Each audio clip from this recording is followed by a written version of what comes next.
SuperTalk Mississippi media production.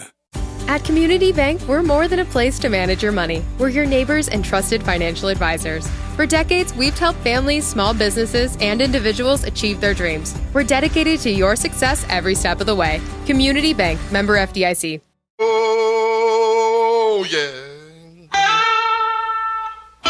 Good morning, Mississippi. Everything gonna be all right this morning. Mornings with Richard Cross. Oh, yeah. Here on SuperTalk Mississippi. Woo!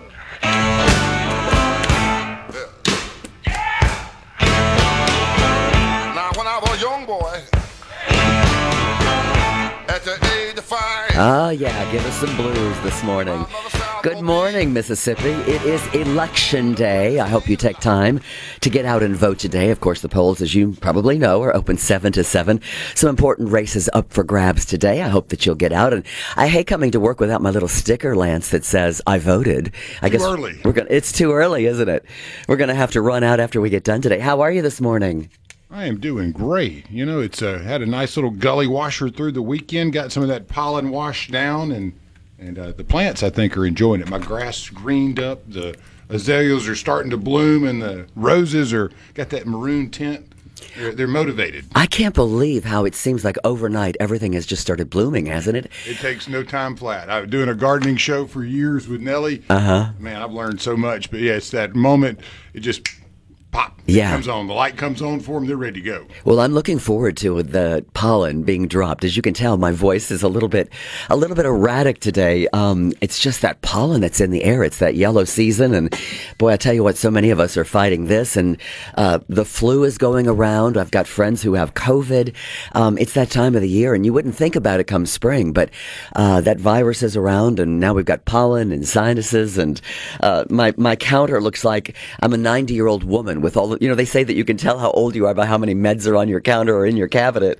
And my counter is covered with all kinds of things, NyQuil and Dayquil and nasal sprays and anything you can imagine just to try to get a hold of this thing. But you sound good, though.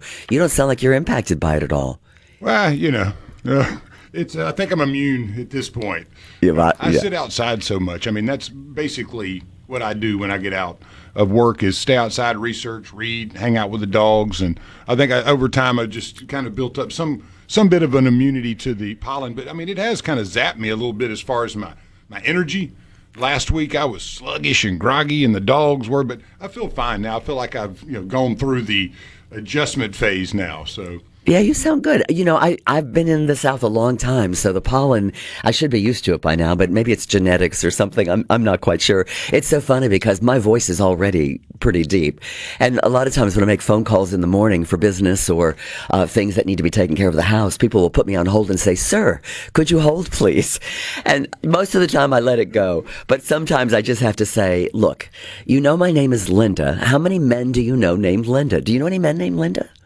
No, I don't personally. Right? They're just not paying attention to the details. It's just idiocracy, right? My favorite movie of all time. Paul Gallo and I would laugh because he thought it was the dumbest movie ever made, and he said, "Man, if we get to that point, we've hit the end, hadn't we?"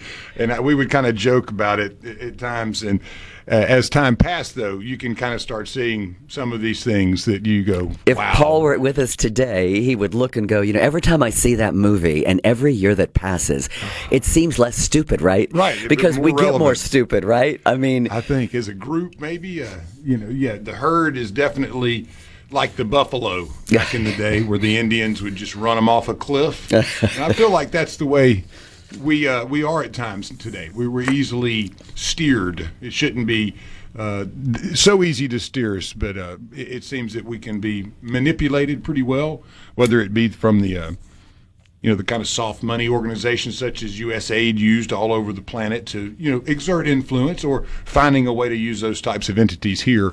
Definitely, it's tough to make a living while you're protesting, but some people find a way to do that. You know. You know, the character that's in Idiocracy. By the way, if you haven't seen Idiocracy, you have to look it up.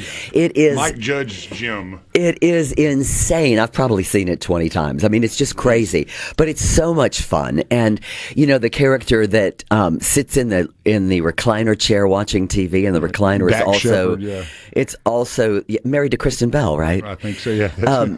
He's hilarious in it, and he sits in this lounge chair watching TV, and he eats in the chair, and the chair also, the recliner is also his bathroom. His lavatory. He doesn't have to get up to go, right?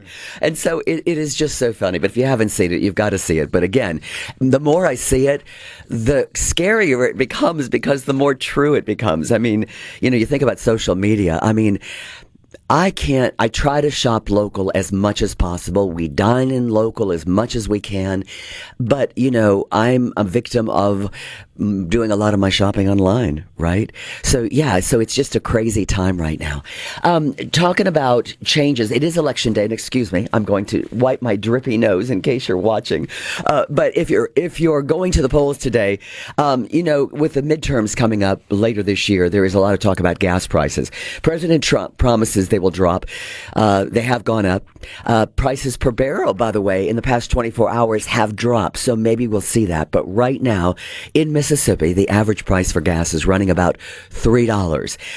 That is our average. The national average is running about $3.53. You know, I like to tell people who ask me about what life in Mississippi is like. And I always tell them how great the people are. That's the first thing I always talk about, is how incredible the people are in Mississippi. That don't watch the movies and think that that's what it's like here, because it's not. We have pockets of problems like any area in the country, but in general, we are a very happy, populated people. But we're kind of in the 6 and 7 range. Do you ever think about that? That we do hit 10s occasionally, but in general, we live in 6 and 7s. And what I mean by that is that we don't live in the low lows all the time, and we don't live in the high highs, but we're kind of a little bit above average. And that can be a good thing, because when we see the national gas prices that are so high, we don't hit that. We tend to be in a lower range, and that is good for us. The cheapest that we're seeing is in, you have to help me with this, Carrier, $2.19 a gallon. That is the cheapest right now running in our state. In our capital, the state capital, Jackson, it's running about $2.79. So still well below the national average at $3.53, and we're just hovering below the statewide average, which is $3. Last week, it was running at $2.55. A month ago, at $2.47, excuse me. And then a year ago, really not that much difference. A year ago, it was running at $2.62 a gallon. So we're still doing pretty well, but it is higher than normal. And when you're filling up your tank, you know that pinch. It can hurt, especially if you've got one of those vehicles that has a big tank. I have a couple of those, and it can cost you $70 to $100 to fill. If you're running diesel, can cost you more, $4.35 right now. It is running. So fill up your tanks. Be patient, folks. We are keeping our fingers crossed, and we should see, according to President Trump, those prices going down. So we'll have to take a look at that and see. Did you pack your lunch today? Did you take your lunch to work day? You should, because guess what? It's National Pack Your Lunch Day. Lance, did you pack your lunch today? No, that's been a while. No? Yeah. I used to like the old packed lunch, though, but I can't remember the last time I actually did that. The brown bag lunch day? Yeah. You know, it's funny when I think about packing a lunch. Memories. Yeah, memories come back, and you'll laugh when I tell you this, but what hits my mind is a bologna sandwich, because I know where to buy them around here now. I get the fried bologna ones regularly. Oh, you're going to the fried. Okay, you're doing a Mississippi bologna sandwich. I go with sandwich. the fried bologna, cheese, and the egg. There's a couple places around town that I enjoy going by and getting the fried bologna. So that's one of my weaknesses. I have many weaknesses, but that's one of them, yeah. I never had a fried bologna sandwich till I moved to the South. Yeah. Never knew what that was. It's also boiled peanuts day. Never had that until I came to the South.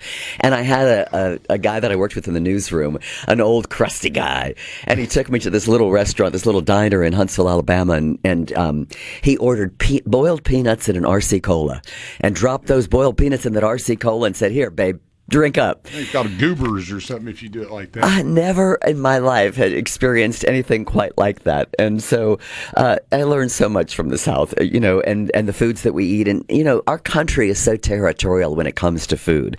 You live in different parts of the country. You've lived in different places and done different jobs, and you experience, so much on that. I don't know where these people come up with this stuff, but today, March 10th, is beyond National Pack Your Bag for Lunch Day. It is Boiled Peanuts Day. It's National Pizza Day, one of my favorites. I think pizza is the perfect food. It's good stuff. Yeah, good stuff. National Banana Bread Day. Got National banana in there. National Tortilla Chip Day. Wow. Do you have a favorite tortilla chip? Frito.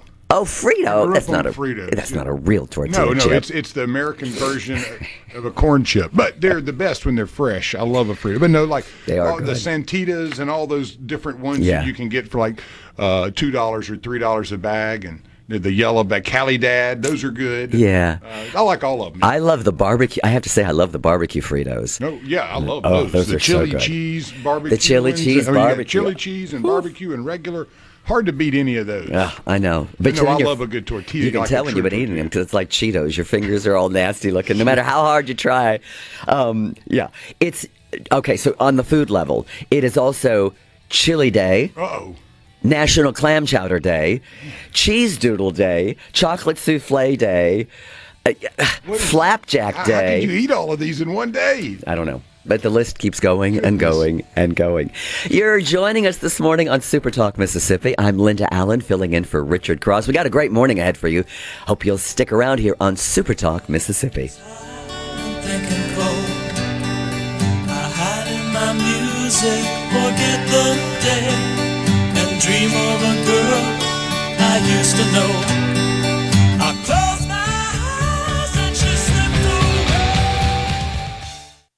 From the Venable Glass Traffic Center, Mississippi, you're starting your day off right. Welcome to Mornings with Richard Cross here on Super Talk, Mississippi.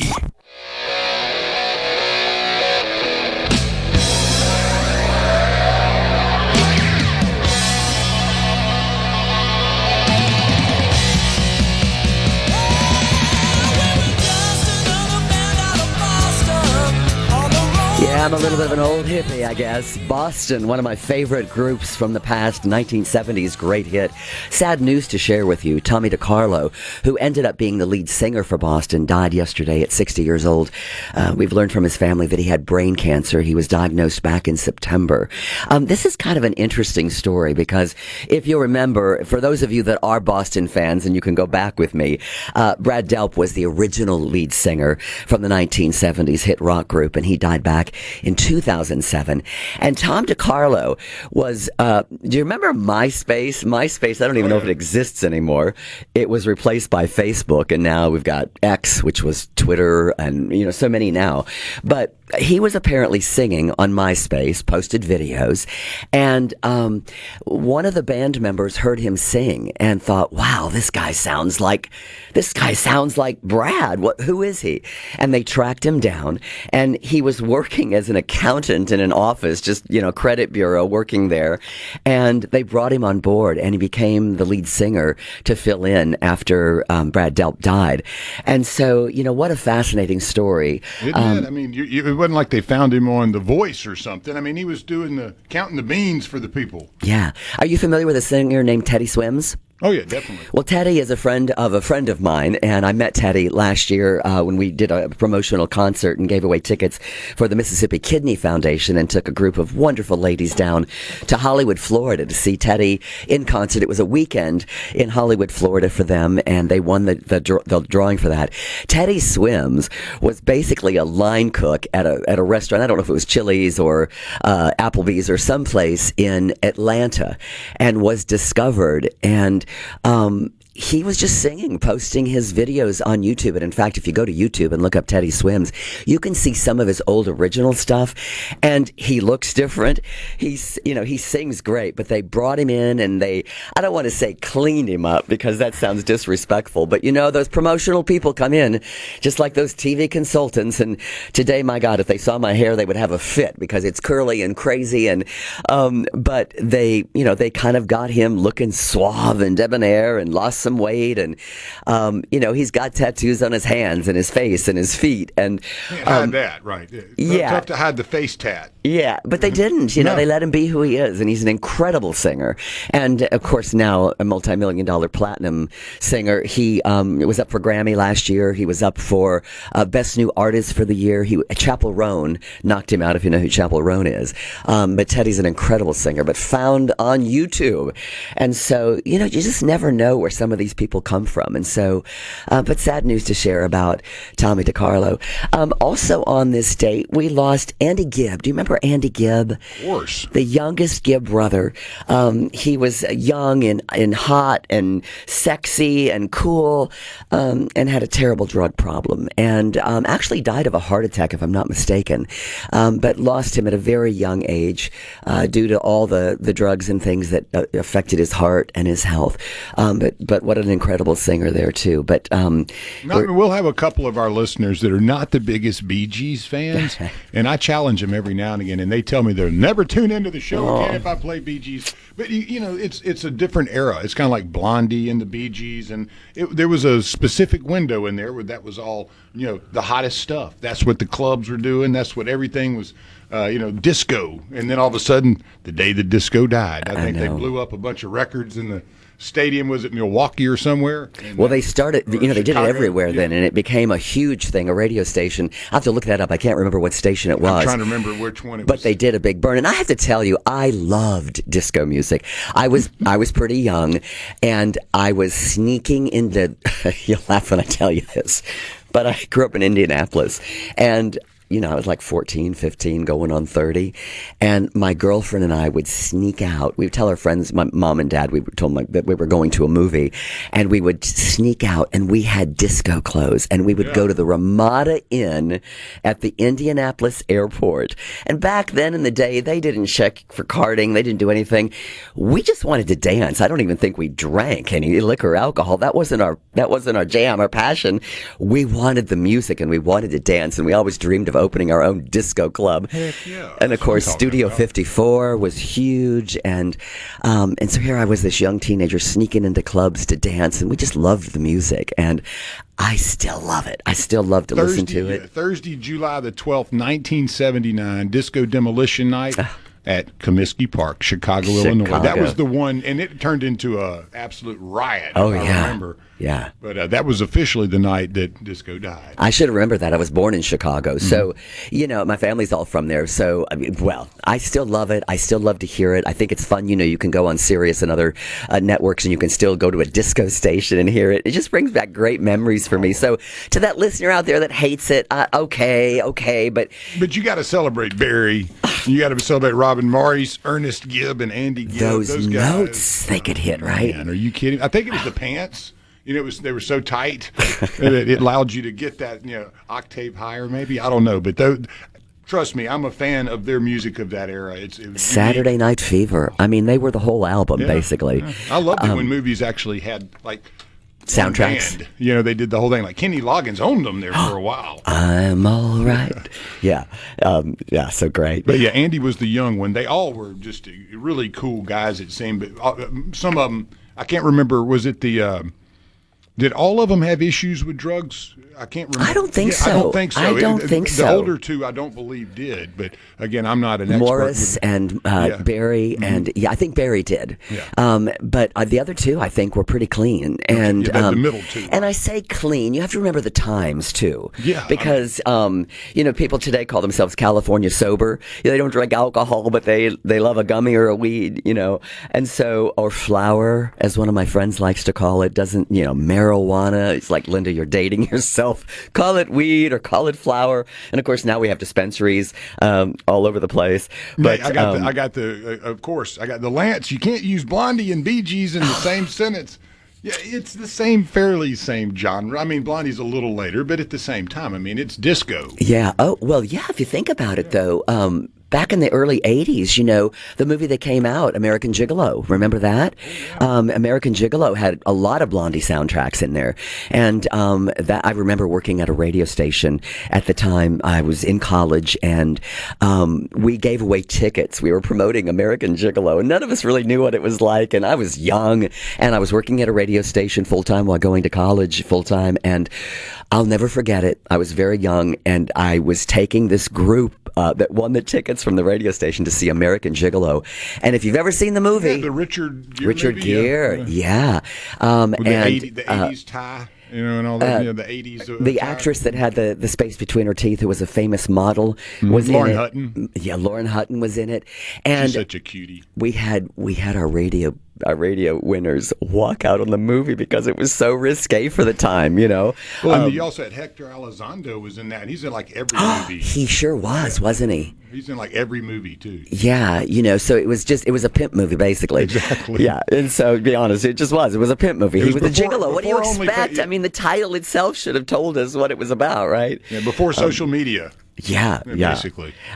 Sharon Stone, by the way, talking about risque. Sharon Stone today celebrating a birthday. Right. She's 67 years old. 68, I think. Oh, is she 68 yeah, I think now? Sometimes those would be a year off for some reason. I looked at the date, and I thought I did the math, and my math was never so great. John Hamm and Sharon Stone. John Hamm is celebrating his birthday. I have it, man, it's 54. Is he 54 today? 55, yeah. See, all my dates are off there. Yeah, that happens every now and again. And toughest tough dude of all time, he has a fist that comes out of his chin.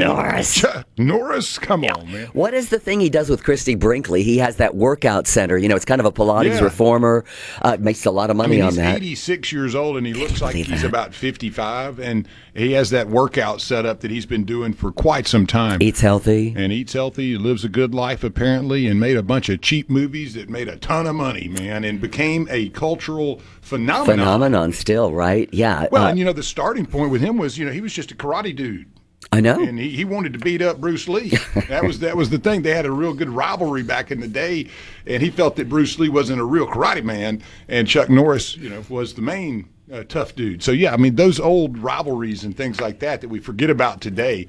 Chuck Norris, 86 years old. Yeah. Doesn't look like he ever lost a fight in his life to me. But, lost his hair. Yeah. So he's got kind of a toque on. On a windy day, he's got to tape the toque down. Yeah. Well, I always wondered if that thing was taped down or not. It kind of looked like a horse tail. Kind of glued on there. You mentioned. He kept that 70s look all the way through like he still 2020. Does. Yeah. Yeah. He's not going to give it up. No. I have to say something quickly before we continue birthdays. You mentioned Bruce Lee. Yesterday, if you remember, we talked about Kato Kalin celebrating a birthday, right? So I got home last night, and as I've spoken before, I have a menagerie of animals at our house, and 3 dogs, 2 cats. We've got deer in the yard we feed, and so I'm sitting in the family room, and all of a sudden, one of my cats jumps on my lap. You know what his name is? Didn't even think about it yesterday. Kato. But not after Kato Kalin. It was after Bruce Lee, because he's a Siamese rescue cat, and he looks like Bruce Lee. So, anyway, more birthdays still to come. Bad Bunny, by the way, celebrating a birthday today, controversial figure. You're listening to Super Talk Mississippi from the Element Wealth Studios. I'm Linda Allen, filling in for Richard Cross this morning. Lance and I are so glad you're with us. Stay with us for the ride.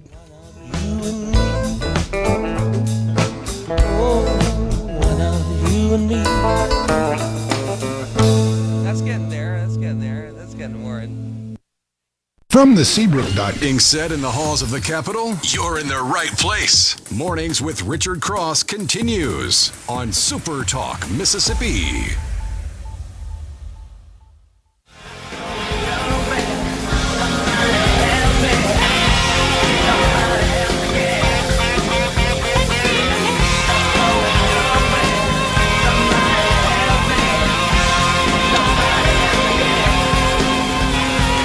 Lance, you're going to upset that viewer, listener out there who doesn't like the Bee Gees too much, but I blended it. This is a mashup between the Bee Gees and Guns N' Roses. Oh, my gosh! Yeah, I figured I would try to appease the natives as much as possible and throw some, the mix up in there I like instead of just that. the pure Bee Gees. It's interesting. I saw Guns N' Roses 2 years ago, and there's been so much talk about how bad Axl Rose looks and sounds. Looks so much better than he used to. Let me tell you something. He was great. Yeah. I thought they were fantastic. He went through a time in there where he was Yeah. really off the rocker. He was struggling. I could say, but I've looked up, just like you said, I'm a big Guns N' Roses fan. I saw one of their first performances. I believe they opened for, it was either Motley Crue or I can't remember, but it was at the Coliseum, and they were the opening act. We didn't know who Guns N' Roses were. It was the Appetite for Destruction album, and they'd only played 1 or 2 shows before that as an opener, so nobody knew who they were.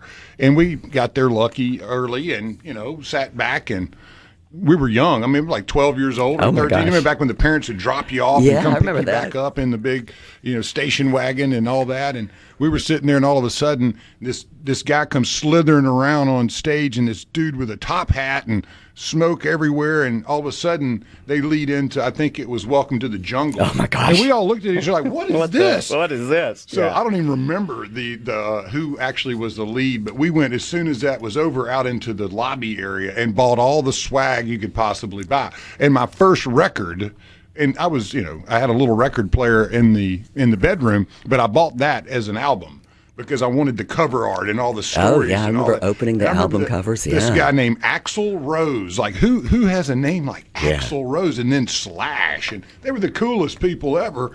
So yeah, I'm a huge Guns N' Roses fan. Love their entire body of work, but definitely Axl kind of went off the deep end there for a bit.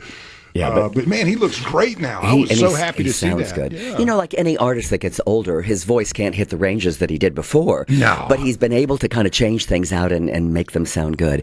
I wanted to share something with you that I found that was interesting. We were talking a little bit about poor Andy Gibb and the drug issues, but we're finding that there are some benefits to certain let's just say it. CBD and CBG, compounds that are found in these two could provide a new roadmap for treating the world's most common chronic liver disorder. That is according to a new study that's been published in the British Journal of Pharmacology. They found that CBD and CBG can significantly reduce liver fat and improve metabolic health in experimental models, which is really great. Now, keep in mind, for those of you thinking, oh, this is terrific, I can get stoned and get high and protect my liver. No, it's not like that. The research on this, CBD is the more widely studied non-intoxicating cannabinoid, while CBG is a less common precursor. So what is it? it? CBGs? CBGB? Yeah, CBGBs. So anyway, what they're saying is, unlike THC, which we know that THC, we know what that is, the primary psychoactive component in cannabis, these compounds don't produce a high. They make them viable, though, candidates for long-term medical treatment. And you may think, well, big deal, what is this? But a third of the population in the world suffers from liver problems. I didn't realize that. Metabolic dysfunction associated with liver disease currently affects approximately a third of the global adult population. And so this is closely linked to obesity and insulin resistance. They've had a few approved pharmaceutical treatments so far. Researchers said that up until now, patients really just had to rely on lifestyle changes, which anyone who's been told just change your diet or change your life knows that that is pretty difficult. So it's interesting to see that this marijuana compound, I said marijuana. This marijuana compound may help prevent these problems and also dementia when paired with a common drug. So we're finding out all kinds of things about cannabis and cannabinoids and what they can do for our health. So we're going to follow this as we go along. I know that a lot of people, as some of you may know, my husband is a surgical oncologist who treats cancer patients. And he has never been a proponent to replace Western medicine and known research treatments that treat cancer, but he does believe that it can alleviate some of the compounds. In fact, he had a patient that lived in the Delta. She was in her 70s and she had cancer, and she had a son at the time. This was several years ago when we didn't have dispensaries in Mississippi. She had a son who lived in Colorado, and he would bring her home packed pens, and she would ask him, my husband, is it okay to do this? And his feeling was, if it alleviates the nausea from your treatment and it makes you feel better, I have no problem with it. And so gummies, a lot of people are using gummies as a way to prevent nausea and other problems. So we're learning so much more now, and I think that we have to be open to new treatments. They don't replace known treatments that research has proven to treat cancers and other illnesses, but they can be a supplement. And so the jury's out on this, but I think we're going to see more and learn more. I don't think the jury's out, honestly, because, I worked for the School of Pharmacy at Ole Miss years ago as a fundraiser, the only legal growing facility for research purposes in the country at the time. And, it was amazing to see just the operation itself, but the layer upon layer of decades worth of research that had been done on numerous topics, it seemingly we go, well, we need more research. Really? Like, is that how we do? We're going to build a road in 20 years, and we need to speed things up because the data's there, and all these excuses. Well, we don't know, and I think we do know. And I think Ole Miss is one of those, and many others out there that have done the research. I just don't know if it's as public as it should be, because maybe it goes against maybe a common grain of thought. I'm not sure. Maybe it disrupts something. But I can say this: Ole Miss had done research for decades upon decades at the Waller Complex, and I don't think anybody's as good as they were. Yeah. And the data's there, and I think that it's proven that for some people, and in some cases, CBD and other products like it have been extremely helpful for those. You have people with seizures and things of that nature. That I think that's really where it started in Mississippi with Phil Bryant. You had the children that were having seizures and or not able to take certain medications, and it helped. So there are definitely things that work out there that aren't traditional, and I think that we're getting better at seeing those. But you coming from you understand the medical world, having a husband that works at such a high level. And knowing that he's like, hey, if this helps you get your food down and keep it down, I know my father went through chemo. He has to go every so often. That didn't really impact his appetite as much, but he lost a lot of weight going through that process. And it was something we looked into if it would help him eat. But finally, it seemed like his appetite kicked back in after about a year and a half. Yeah, it takes some time. But as you get older, you just don't want to whittle down. That's the thing. You got to eat, and you got to be able to keep the weight on. And that's one thing I notice in some of the older crowd is that you lose some of that very important weight. And I don't know if that's just from appetite. Well, there's an appetite suppression. Think about if you have the flu or you don't feel well, then you don't feel like eating, right? So, Anyway, it is an important day in Mississippi today. We have primary elections coverage coming up for you. Mississippi's primary elections start at 7 this morning, go till 7 tonight. SuperTalk Mississippi and our news team will have the latest results on air throughout the evening for you. Plus, you can get live up-to-the-minute election results on the SuperTalk app or at supertalk.fm/elections. The latest election results for you from across the state. And don't forget to follow us on Facebook and X at SuperTalk News. And so we're going to be talking about that a little bit today. We've got some good show, got a good show for you this morning. Some interesting guests coming up. Of course, we're going to be talking about elections in the next hour, talking about what's coming up, the primary races, why it is so important. Michael Watson, the Mississippi Secretary of State, is going to be joining us. And so we're going to be talking to him about what we can expect. We're hoping for higher election turnout today than we've had in the past. We've talked about less than 20% in the past. So we're hoping that folks will get out. That's going to be my question to you. Do you have a prediction for percentages? I don't know that there's enough races of interest to people to get them out to the polls. I think that some of them, I think the Benny Thompson turnage race could be interesting to see, but I think a lot of voters believe that, Benny's been in office for a very long time, Congressman Thompson. No disrespect, didn't call him by Benny, I'm sorry about that. But I do believe that a lot of folks will think, well, he's going to win anyway, why bother to go? But I think it is important to go because I think in another aspect of that, when we look at elections, we can also see trends that are building. And a candidate he or she may not win. However, we may see some uptick and see that voters are coming out and looking at new candidates and in voting for new candidates. So I think that it is important to see what will happen today. So we do encourage folks to get out and vote. And we're going to be talking about that coming up in the next hour. The other concern we have coming up this week, and this is the time of the year, as we know, is weather. There's some predictions of possibility of severe weather coming up across the state later this week, and we're going to be talking to Scott Simmons. Some of you may, in the Jackson metro area, remember Scott Simmons, a longtime news anchor at WAPT. He is now the Chief Communications Officer for MEMA, and Scott's going to be joining us to talk about some weather that we could be getting. We had some rain in the central area and other parts of the state last night, and hopefully knocked down some of the pollen. But severe weather, always a concern for our residents. I always feel for our listeners in the Yazoo County area. It seems like those path of storms always come up through that area from the coastal area, and for some reason just swoop around that area and seem to hit our friends there. So we're going to be keeping a close eye on that. You're listening to Super Talk Mississippi this morning. I'm Linda Allen, filling in for Richard Cross today. Hope you're having a good day and enjoying spring break for those of you taking a break. You're listening to us from the Element Wealth Studios. We'll be back right after this break.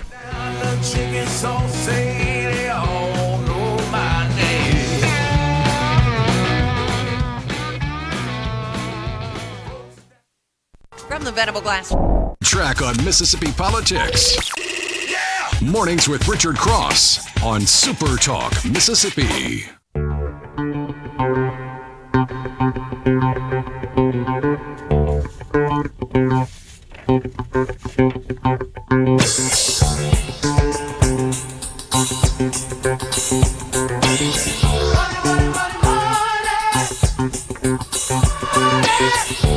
I think Lance loves the song Money, Money, Money. I guess you're hoping for a little bit of money coming your way, right? Always. Always your way. Richard Cross taking the day off. I'm Linda Allen filling in for him. Mornings with Richard Cross is presented by Community Bank, rooted in our community. You can always find them at communitybank.net.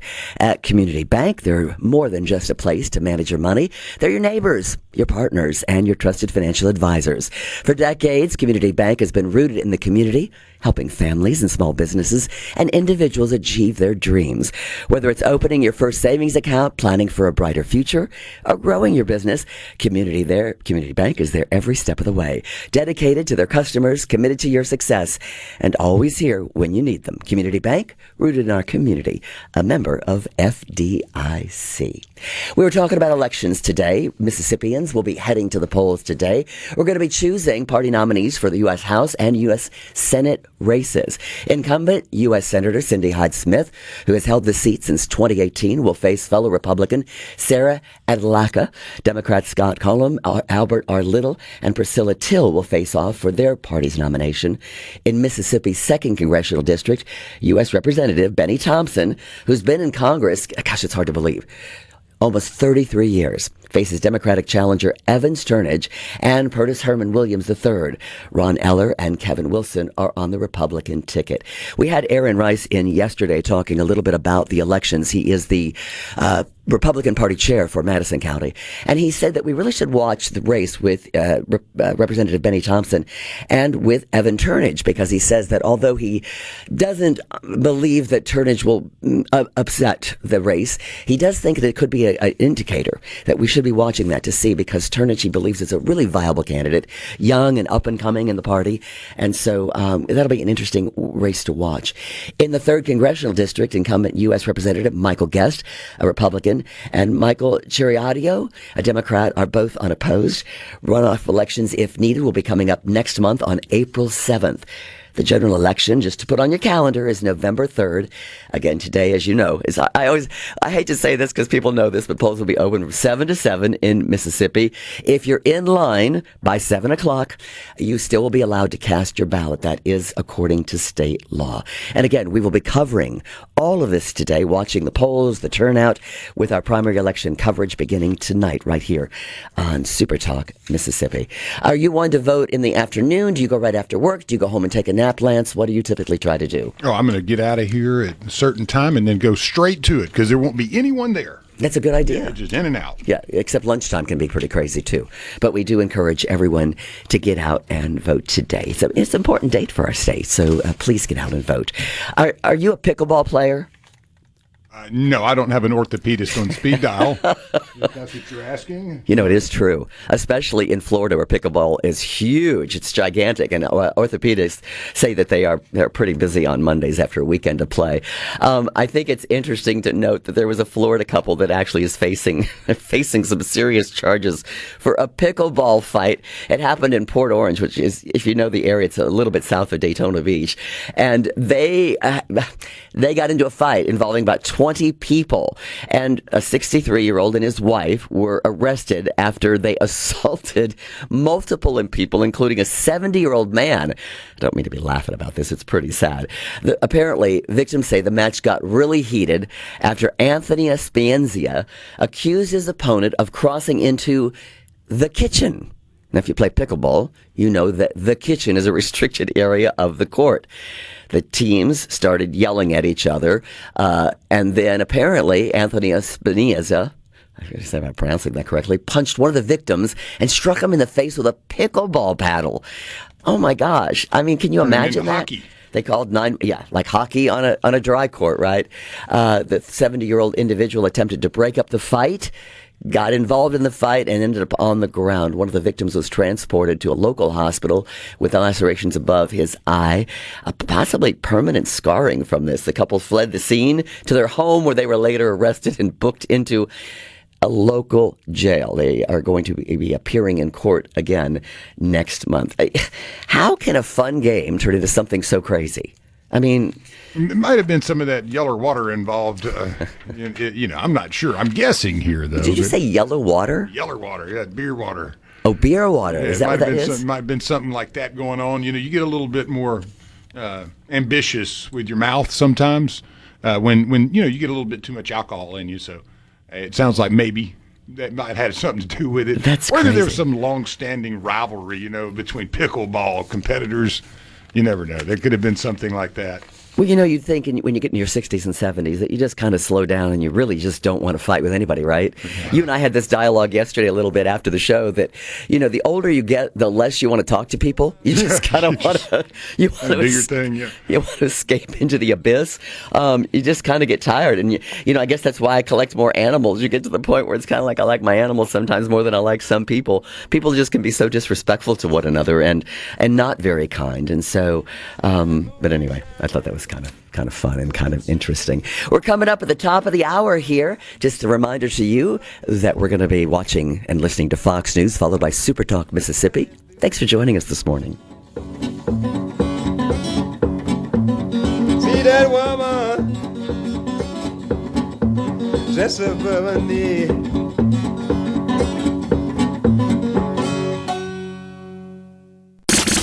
The views and opinions expressed by the hosts, guests, and callers on this show are not the opinions of TeleSouth Communications, its management, or advertisers. Keeping Mississippi in the know, one morning at a time. Mornings with Richard Cross on SuperTalk Mississippi.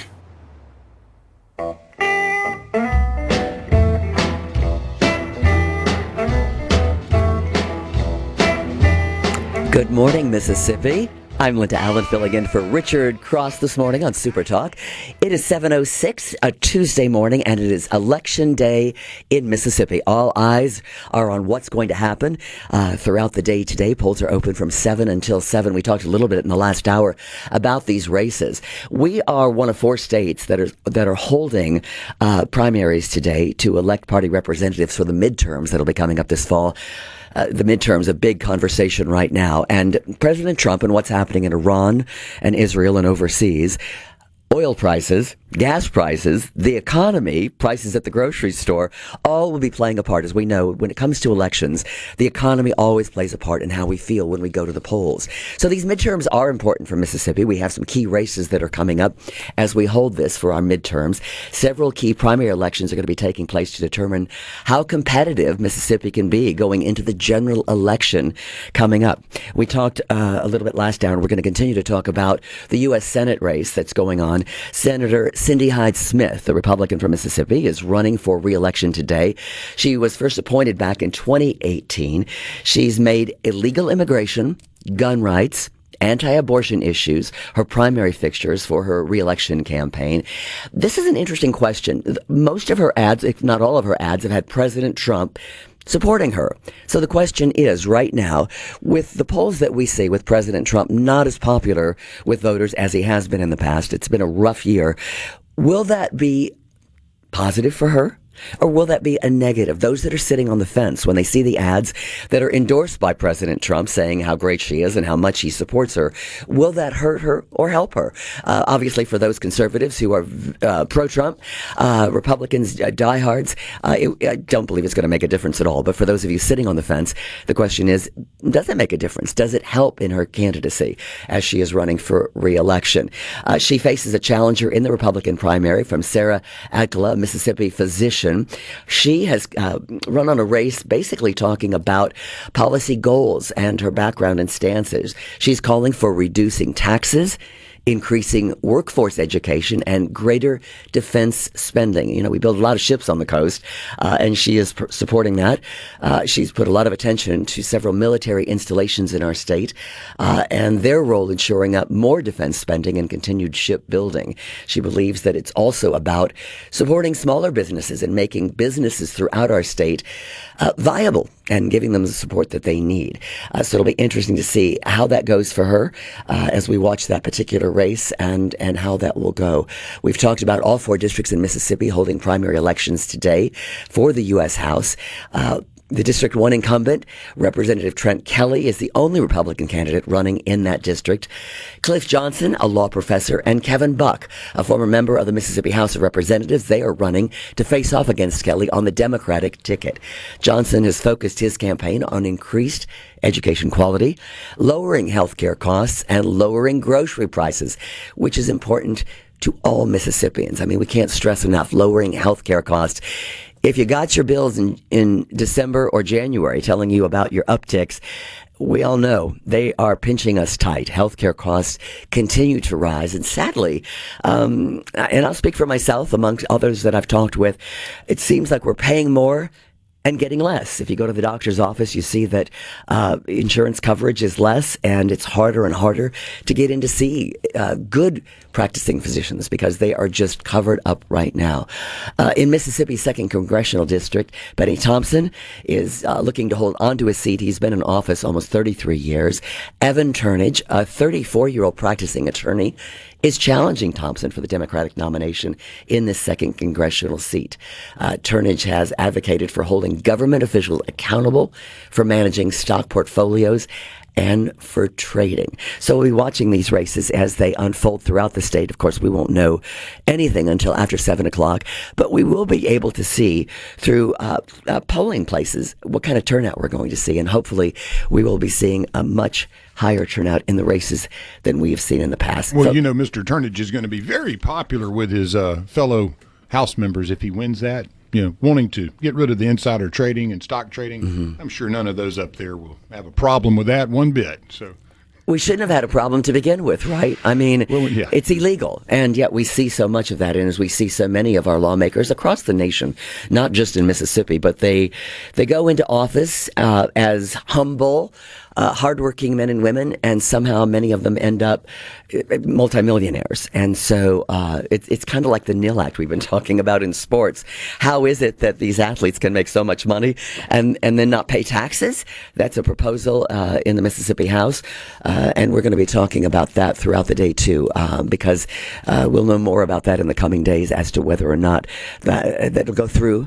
It looks like there's a lower chance today on the NIL tax exemption bill than we have seen. So I think that, who knows, but it didn't go over very well out of the gate. So it looks like that one may die. Hardworking men and women are finding it hard to believe that if you're going to be receiving these multi-million-dollar salaries every year, that you don't have to pay taxes, when we all have to pay taxes, right? If it's income.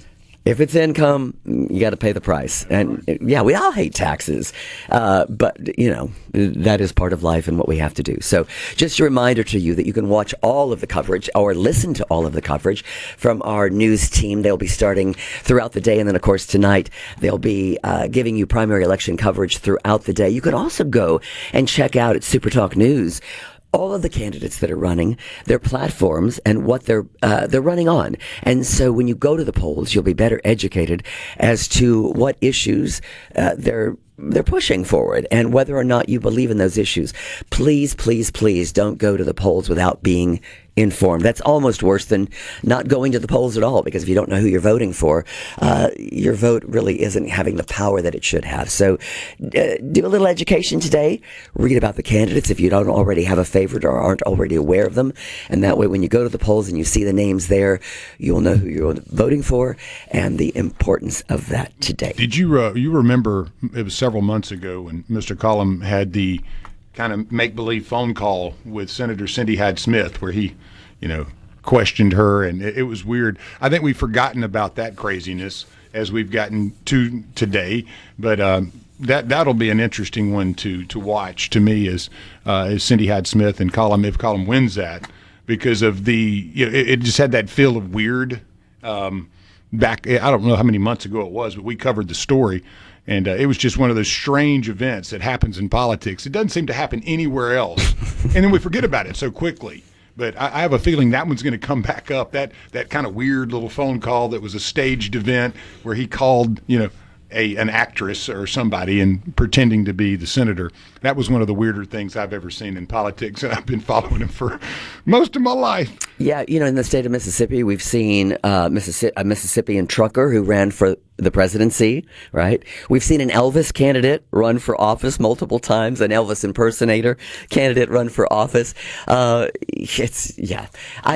they run at some point there was like a mule or a goat or something that they ran many, many years ago. I can't remember. I can't remember the story. I've got to get back and find that one. We've seen animals in other cities win mayorships, right? So, I don't know. It's just interesting. Politics is a strange bedfellow. Well, we are such a state of sports and football, baseball, basketball, but politics is the most demanding of all sports, I think. And Richard, I believe, has spent so much time in the sports world. Coming over here into the political world, it's a different world. I mean, there's such nuance to everything. And you could be for one thing, but that one little thing in that bill or that one little thing that you believe in could really change the way you vote, change the way and who you vote for, change the way you think. So I love the political world because there's so many little details that, can go unnoticed and then always have an impact when it comes down time to elect somebody. Well, and I think, too, you look at the things that have passed that didn't pass immediately. You look at dispensaries and cannabis laws in the state of Mississippi. You look at liquor laws in different counties throughout the state. It takes momentum. And sometimes when something doesn't get through, doesn't pass, or a candidate doesn't win, it only gives that side more momentum to fight harder. I sat here the night that President Trump lost his reelection bid, and we all sat in shock and awe. We couldn't believe it. We couldn't believe what was happening. We were so sure that he was going to win re-election. And then look what happened the next time he ran. The momentum was huge for people that were upset and angry and motivated to get the vote back out again. So, we'll watch and see what happens, but just keep in mind that the political process continues. It doesn't end with an election. It continues to move forward, and many times you may not think your voice is heard, but trust me, it can be heard, and it can be heard in large volumes, but only if you get out and you vote today. So get out and vote. It's an important time for us. Just a reminder to you that we are here from the Element Wealth Studios, bringing to you the news and information and fun that makes your day a little bit better. We'll have more when we come back on SuperTalk Mississippi.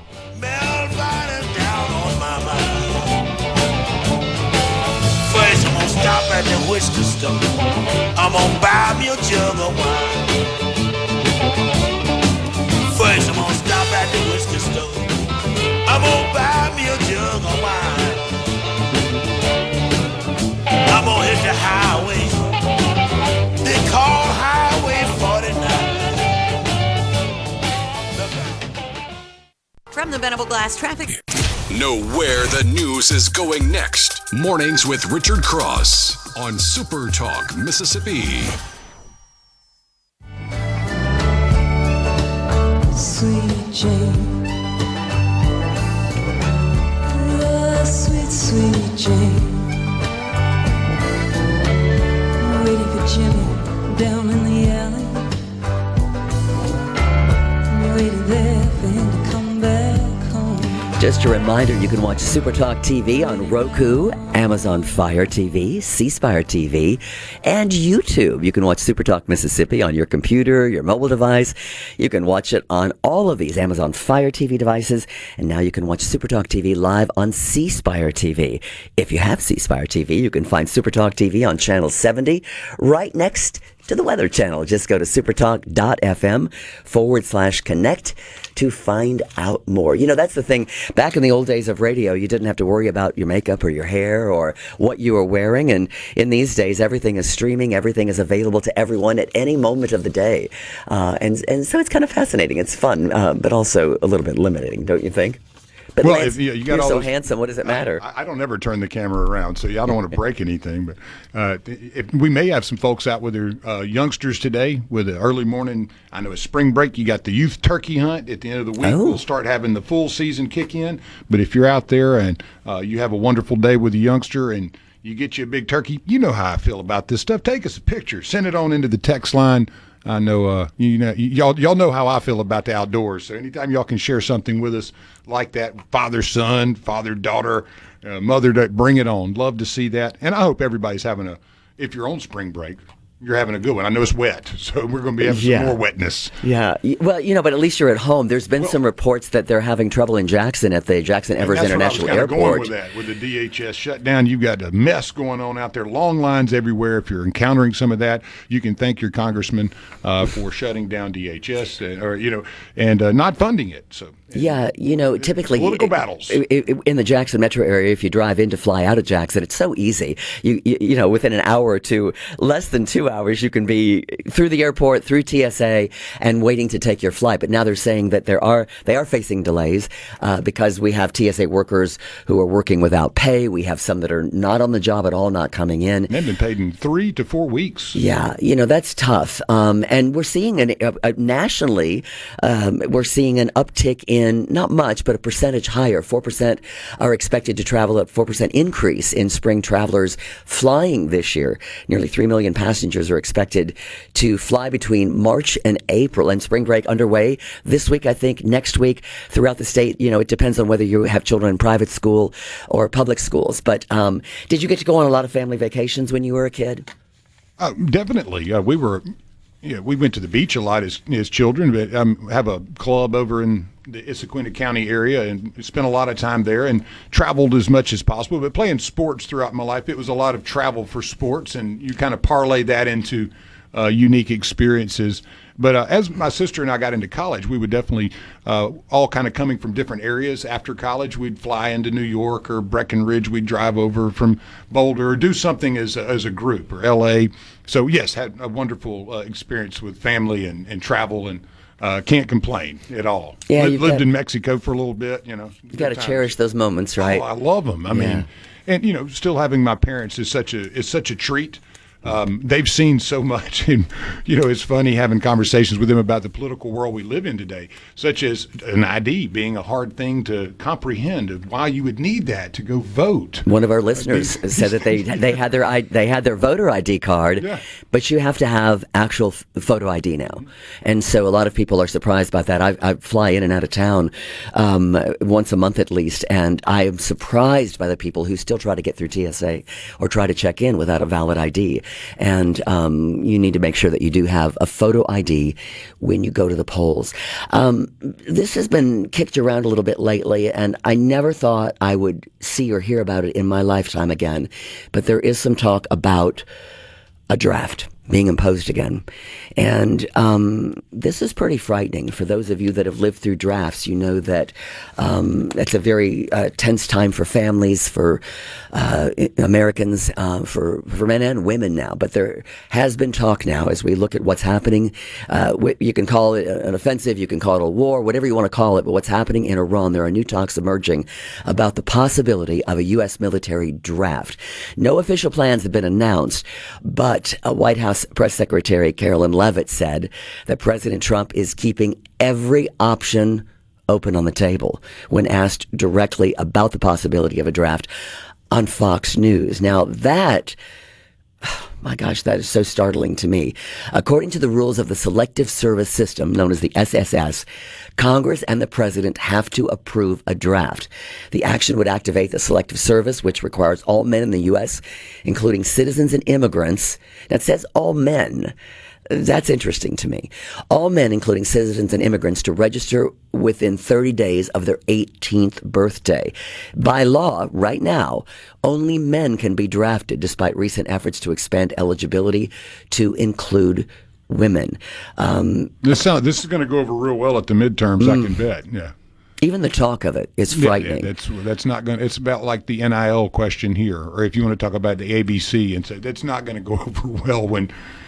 So if you look at it, a public lottery would determine, we're not saying, we're saying if. A public lottery, according to law, would determine the order in which men ages 18 to 25 would be drafted, starting with those turning 20 the year of the lottery. The lottery starts with those turning 20 in the year of the draft, then moves up year by year to the age of 24. Then, you got to almost write this down, it drops down to 18 to 19-year-olds. The exact older men are picked. It comes down to two machines. One contains balls with every day of the year representing a birthday. The other contains numbers that rank the order of the birthday. Once drafted, all men would have to pass physical and mental evaluations to be eligible for military services. Some can apply as conscientious objectors, qualifying them for alternative services like caring for the young or old or health care.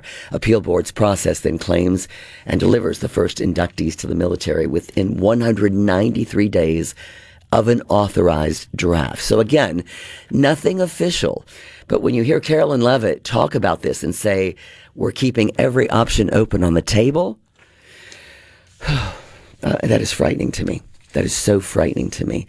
And then you look at those that are in the National Guard that joined thinking they would never have to be in a war. And we saw that in the first Gulf War, the second Gulf War. We see these through military action. So something to keep our eyes open. And Lance, as you mentioned, if this talk continues of even the possibility, that could be tough come fall in midterm elections. It's not a topic that people want to hear when a president runs off of a platform that states no new wars. Now, again, we can debate Iran all you want. Whether you believe this was a necessary action, do you think the Americans should have been involved in this with the Israelis? Should this have been an Israeli operation entirely? I mean, there's so many ways to slice it. The reality, though, Donald Trump ran off of no new wars. And, hey, I can fix this stuff in a couple days. We're a year in, and Ukraine is still a mess. The Middle East is embroiled, and it doesn't look like China and Russia are going to sit on the sidelines very long, at least from hardware and intel and things of that nature. And we're getting mixed messages about how long it's going to last. One day we hear that it's almost over. Then we hear other representatives saying we're in for the long haul. It's going to take some time. Be patient. So as an American, as a voter, these are a lot of things we have to watch and we have to pay attention to. And I don't know, honestly, I'd like to go out on a limb here and say, on Mary Whedon's show on Friday a week or so ago, we had Glenn Antizzo, professor of political science and history from Mississippi College. What a great guest, a wealth of knowledge, and love to have him on our shows. But we were debating if indeed the Americans were going to go after Iran, what would be the action? We felt like that would likely be taking out Khomeini. So the question was, who's going to fill in the spot? And immediately, my research suggested that Muqtada, the son, was going to take it. Well, they obviously had to go through a couple others first, but he's no different than the father, other than worse. Much more of a hardliner, much more of a nuke guy. So, I mean, if this is what we're going to be left with, you got to look at this and say, what did we accomplish at this point to bring in a new era of even more radical Shia Muslims that want the bomb? Whereas Ali Khamenei, he was not necessarily pushed. He was kind of the thing that kept them from getting the bomb, where you had all these underlings that had been studying the Quran for so long that they truly believe that's what the future of Iran was nuclear. And so with a nuclear neighbor on the east and Israel, who won't really say they got nukes, but they do, the Middle East is definitely getting embroiled into a conflict that could spill over even worse. So if you know your history, this is not something you want to see as more nations jump in. You'd like to see a quick exit of something like this as far as it goes keep on going is not going to be a good thing, in my opinion. I think one of the things that's starting to disturb me most is that I've been talking to some American Iranians, Mississippians who are married to Iranians, and the death threats they are now getting. And what I'm gonna have a guest on with us Thursday, but what scares me about that is we are in Mississippi, the land of the Christians, and how can we find hate in our hearts for people who are here as Americans, and yet their heritage makes them a threat to us? We're going to have more on that coming up. You're listening to Super Talk Mississippi. I'm Linda Allen, filling in for Richard Cross from the Element Wealth Studios. Good to have you with us this morning. Should he grab on to the new? He's an old hippie. This new life is just a bust. He ain't trying to change nobody. He's just trying real hard to adjust. From the Seabrook.com. Mornings with Richard Cross is brought to you by Covington County Hospital in Collins, where your health matters. No filibuster. Just everything you need to know to start your day smarter. Mornings with Richard Cross on Super Talk, Mississippi.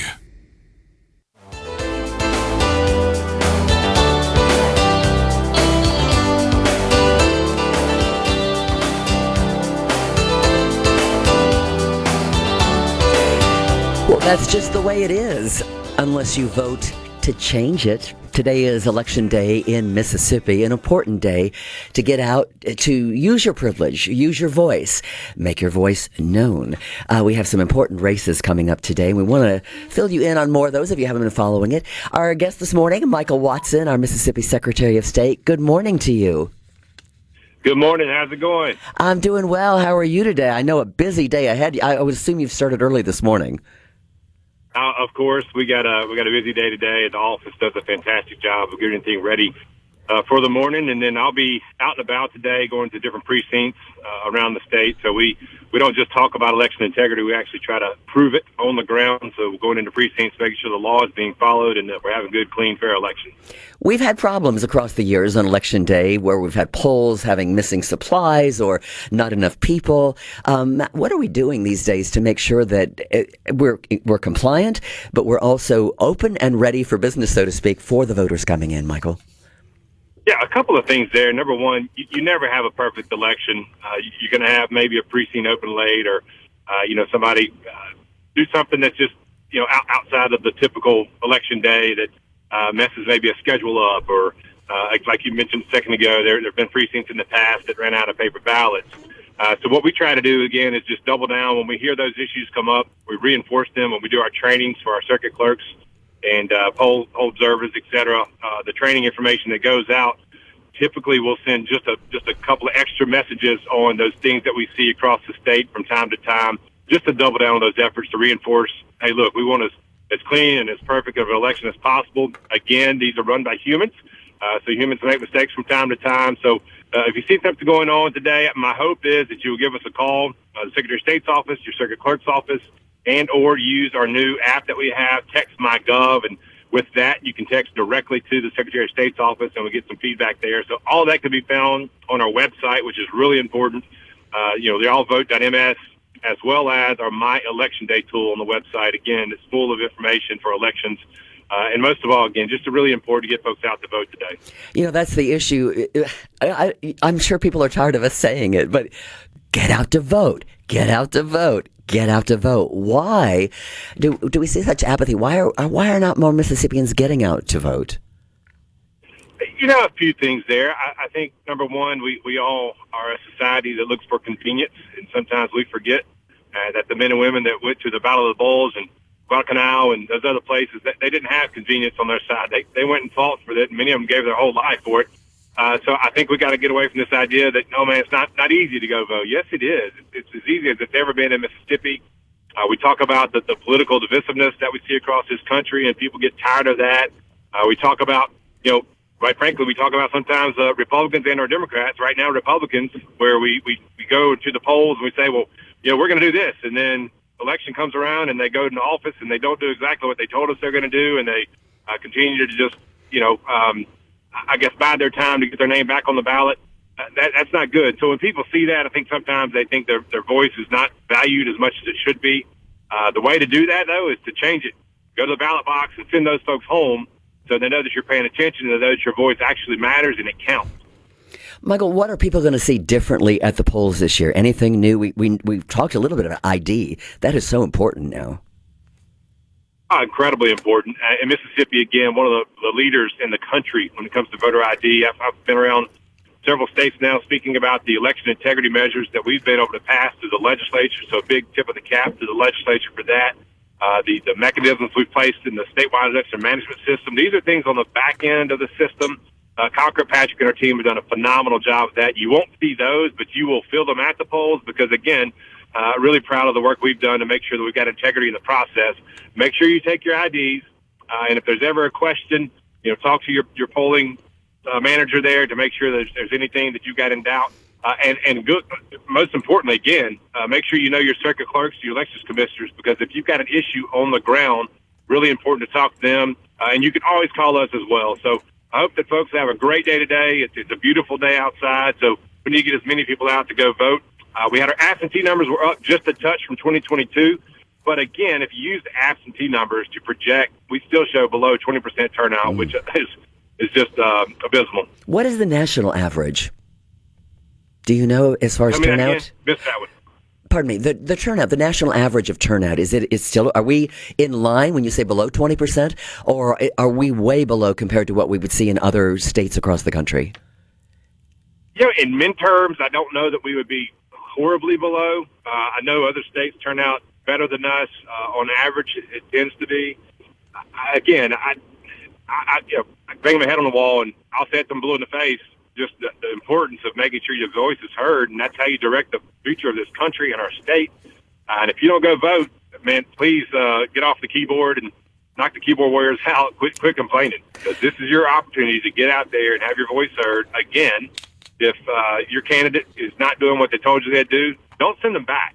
Until we start sending people home that don't do the job they told us they're going to do, I think you're going to continue to see this, and you'll continue to see Washington, D.C. and Jackson and wherever else maybe not necessarily do what you hope they would do. Yeah, and the issues that are going on right now, when we're looking at midterms that are coming up, a whole big ball of wax that's very different than what we're dealing with right now. What we're seeing overseas, what we're seeing with the presidency, all the political things that are going on right now, does that have much of an impact on these primaries? Well, gosh, I would hope so. I hope folks are paying attention and understand that the tense time that we're in. And again, you look at the future. What are these actions that are now going on? What are they pointing to? If you believe, look, this is going to be a better America, which I think it will be, then maybe go out there and support the candidates that are currently in office. If you don't, if you disagree with what's going on, man, don't put them back in office. I think that's a really important message this morning. Hold your elected officials accountable. If they're doing what they said they're going to do, let's keep rolling. If they do what they said they're not going to do, send them home. I think that's the most important message to send this morning. What races do you think that we should watch closely, that you have your eye on, that you think are going to be so important for us? The U.S. Senate seat is going to be really important. And if you remember, a couple years ago, we had one of our congressional races go to a runoff that nobody thought was possible. So there's always that outlier that could sneak up on an incumbent, send it to a runoff. The second congressional district, an interesting one that you're going to watch today. So all of them are interesting to me. I'm kind of I like to walk out on these elections, but I just hope Mississippians get out there and go vote. Are you predicting any upsets at all? Man, it is hard to beat an incumbent in Mississippi. So I don't necessarily see an upset coming. But again, you never know. I think that's the key piece here. If Mississippians are paying attention, who knows what happens today? Enough people get out and vote. Where are you right now this morning?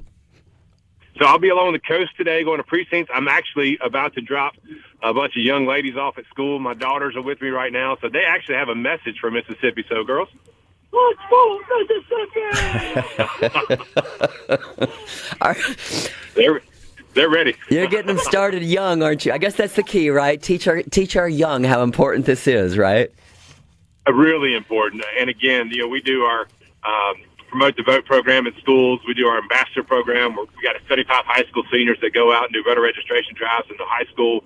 We're doing everything we can to get the word out. It's not just the registration piece, but going to vote. But, we've helped to register over 400,000 new voters in Mississippi since we've been in office. Really proud of that. It's a badge of honor. That doesn't get talked about a whole lot. But, just to really point out how easy it is to vote now, and those numbers are fantastic. It is fantastic because we've had so much controversy over the voter ID and having the correct ID to be able to vote. And, one side saying that it's a discriminatory practice. And yet we need an ID to write a check. We need an ID to do so much more in our country. So to get out and vote and make sure that those votes are valid, counted, and accurate. I mean, that's part of the process as well. Michael, thank you for joining us this morning. I know you've got a busy day ahead. Sounds like you've got the girls ready to go. And so tell them thank you for the message. We appreciate your time this morning. We'll do it. Have a good one. You as well. Thank you. Mississippi Secretary of State Michael Watson getting ready for a big day ahead today. Election day in Mississippi. Of course, TJ Mitchell and our whole news team will be covering the results as they come in. It could be pretty exciting. And again, if you get out and vote, you make your voice known. Who knows what could happen? He said incumbents are hard to beat in the state of Mississippi. Is that because they're so good? Or is that because we're complacent and we just vote for the name we know and we're not looking for change? And I think that's the question you have to ask yourself. Are you voting? Are you voting for change? Are you voting for a candidate that you know and love? Or are you just putting a check on the ballot just to get it over with? And I think you really need to put some serious thought into this. I think most of you listening this morning do. I think you pay attention. But spread the word to others as well. Make sure that your coworkers, your family members that are eligible to vote, get out and vote today. What about a neighbor? Maybe they don't have a ride to get to the polls. Talk to them. Talk to elderly in your community, people that need help. Help them get there and help them get their voice known. You're listening to SuperTalk Mississippi. I'm Linda Allen with a cold this morning, filling in for Richard Cross. It's good to have you with us today. We got more coming up when we come back. Stay with us.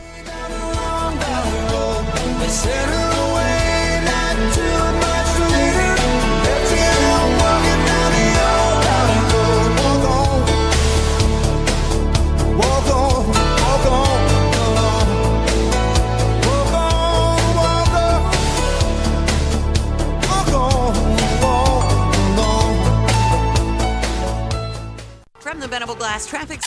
Pour yourself a cup of coffee and get the Magnolia State's most important news of the day. Mornings with Richard Cross on SuperTalk Mississippi. I try to call you, but on the midnight watch I realize why twice you ran away. Think about how many times I have fallen. Spirits are using me, larger voices calling. It is Election Day in Mississippi. SuperTalk's election coverage is brought to you by Southern Consulting Associates, the leaders in government relations, public policy, and regulatory affairs in Mississippi. With more than 20 years of experience, let Sandy Ray and her team help you navigate state government. Go to southernconsultingms.com to learn more. And our coverage is also brought to you by Bank First, serving Mississippi communities since 1888. Bank First puts Mississippians first, from personal and business accounts to convenient mobile banking. Bank First makes managing money easier. You can visit bankfirstfs.com to learn more. It is fun kind of when you think about Election Day, and I didn't even think about wearing red or blue today. You're wearing what, peach or pink, I think? I think it's coral. Coral. Of course, it's coral. No idea what color it is. Had to pick a color. Well, at least you're not colorblind. When I bought it, yeah. I like that. Yeah. I love Election Day because of the energy that it brings to the table.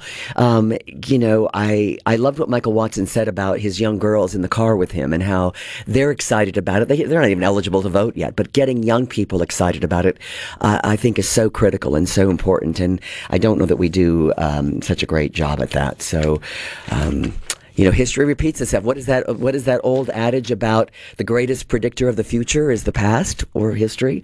And so let's get out and vote today and make a difference. I want to share some lighter notes today because we're going to be talking about elections all day long. And I know for those of you that are news hounds, that's all you want to talk about. But I do want to have a little bit of fun with you. And we dream sometimes of winning a lottery, right? Winning big bucks, big money. What would you do if you won $50 million? How would you spend that money?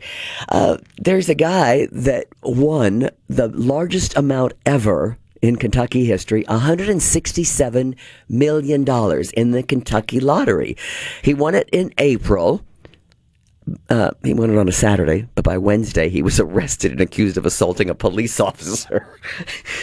That's a terrible thing to say, but they responded to a home after a woman reported people at the home had a weapon and wanted to hurt her. When they arrived, they found marijuana and a gun and James Farthing. He'd picked up the woman for a prearranged meeting.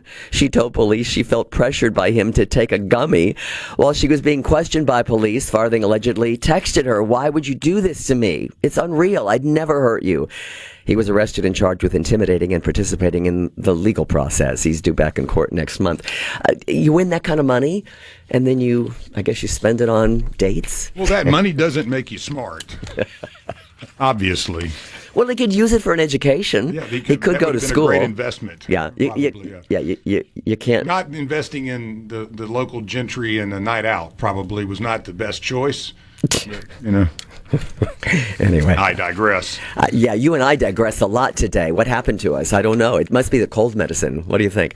Thanks to the listeners out there who've been sending me some notes on what to take to make me better. I've tried just about everything, so it's getting better. But the sinuses that are out there and having colds this time of the year, it is going around. So be careful. And if you're going to the polls, use some hand sanitizer. Be safe. If you've got a cold or flu, please be careful. We've had some questions about absentee polling and absentee voting.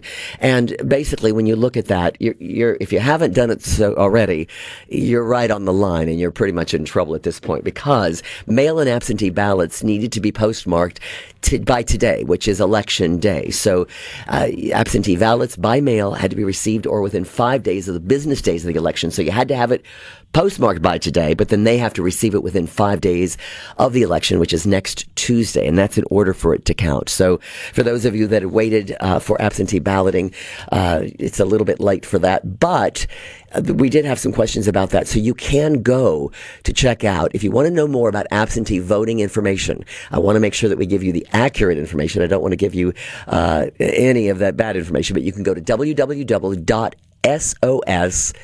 I think that's interesting. sos.ms.gov/absentee-voting-information. You can also just go to the Secretary of State's website. That'll make it easier. You can find on there all the information. We did have a listener asking about the fact that he had to go out of town unexpectedly, and could he go to another precinct and file an affidavit vote. So if you have questions like that, that's what the state website is there for. It's easy access to you. And our news team also has information for you posted on all the candidates that are you're going to be voting on today. And you can learn more about their platforms, what they have to say, what they want you to vote for. And that's a great source for you. Thanks to Dan in Hattiesburg, who said about my cold and my sinus problems, maybe if you take one of those gummies, you'll forget about all your problems. Lance, maybe you could help me with that. That'd be hibernation. Can you help me go shopping later after the newscast and the show? Yeah. If you got the money. If you got the money, honey, I got the time. That was a song, wasn't it? Definitely. An old country song. If you got the money, honey. Who did that song? Do you remember? I don't know. We're going to have to look that one up. I'm going to look that one up. That was that one goes way back. It's good to have you with us this morning. Coming up next hour, we're going to be talking about a couple of things that may be of importance to you, hopefully of importance to you. Among that, the weather. Are we facing some weather problems coming up? We're going to talk about that. As we continue with Super Talk, Fox News is coming up next, followed by Super Talk Mississippi and our news team. We'll see you after the hour. Your home shaping Mississippi politics each morning. Mornings with Richard Cross. Super Talk Mississippi.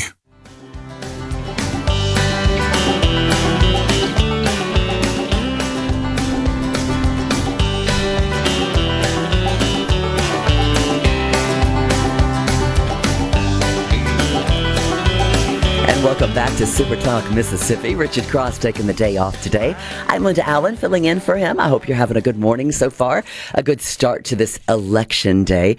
It's that time of the year. We talked about pollen a lot and what's going on with all the beautiful blooming bushes and trees in Mississippi, but it's also that time of the year when we can get some bad storms. I always think about putting down pine straw, and I always like to wait until after March, because March, I've had times where we put it down and then you get these big storms roll in and you find your pine straw down the street in your neighbor's yard.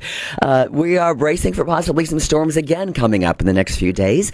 Scott Simmons is the Chief Communications Officer for MEMA and a longtime friend of mine. Good morning, Scott. How are you? Good morning, Linda. It is not fair that the rest of us age and you only get better looking, glowing. You're so sweet. Listen, look at you. Look at my hippie hair. I no longer have any anchor hair, news anchor hair from years past. And you still have hair. What? That's a miracle. That's no minor feat. God only created so many perfect heads, the rest on them. In my case, he's not sure. So a little spare, I suppose. No, you look great. Well, it's good to see you through MEMA. I've been watching you and the work that you've been doing, and I know that it can be a thankless job for what you're doing. It is that time of the year. We're talking about storms. You and I have covered storms for decades in our career. In Mississippi, we see these storms come through this time of the year in the South. We get that Gulf warm water coming up. What are we looking for, and when do we expect possibility of storms again? Well, midweek is what we're being told by the forecasters.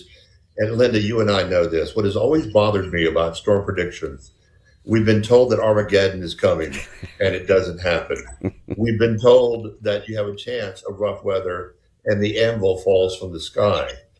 So we always tell people, be prepared right now. Yeah. Okay? Think about what you got in your car. Do you have some water? Do you have dry snacks? Why? What if a tree falls on a road and blocks you and you can't move? Make sure you have rain gear. Make sure you have bottled water at your home. Get it now. So let's say the water pipes burst. Can you do 72 hours on your own? And it's such an important thing to remember for people, because sometimes it can take us 72 hours to get to you.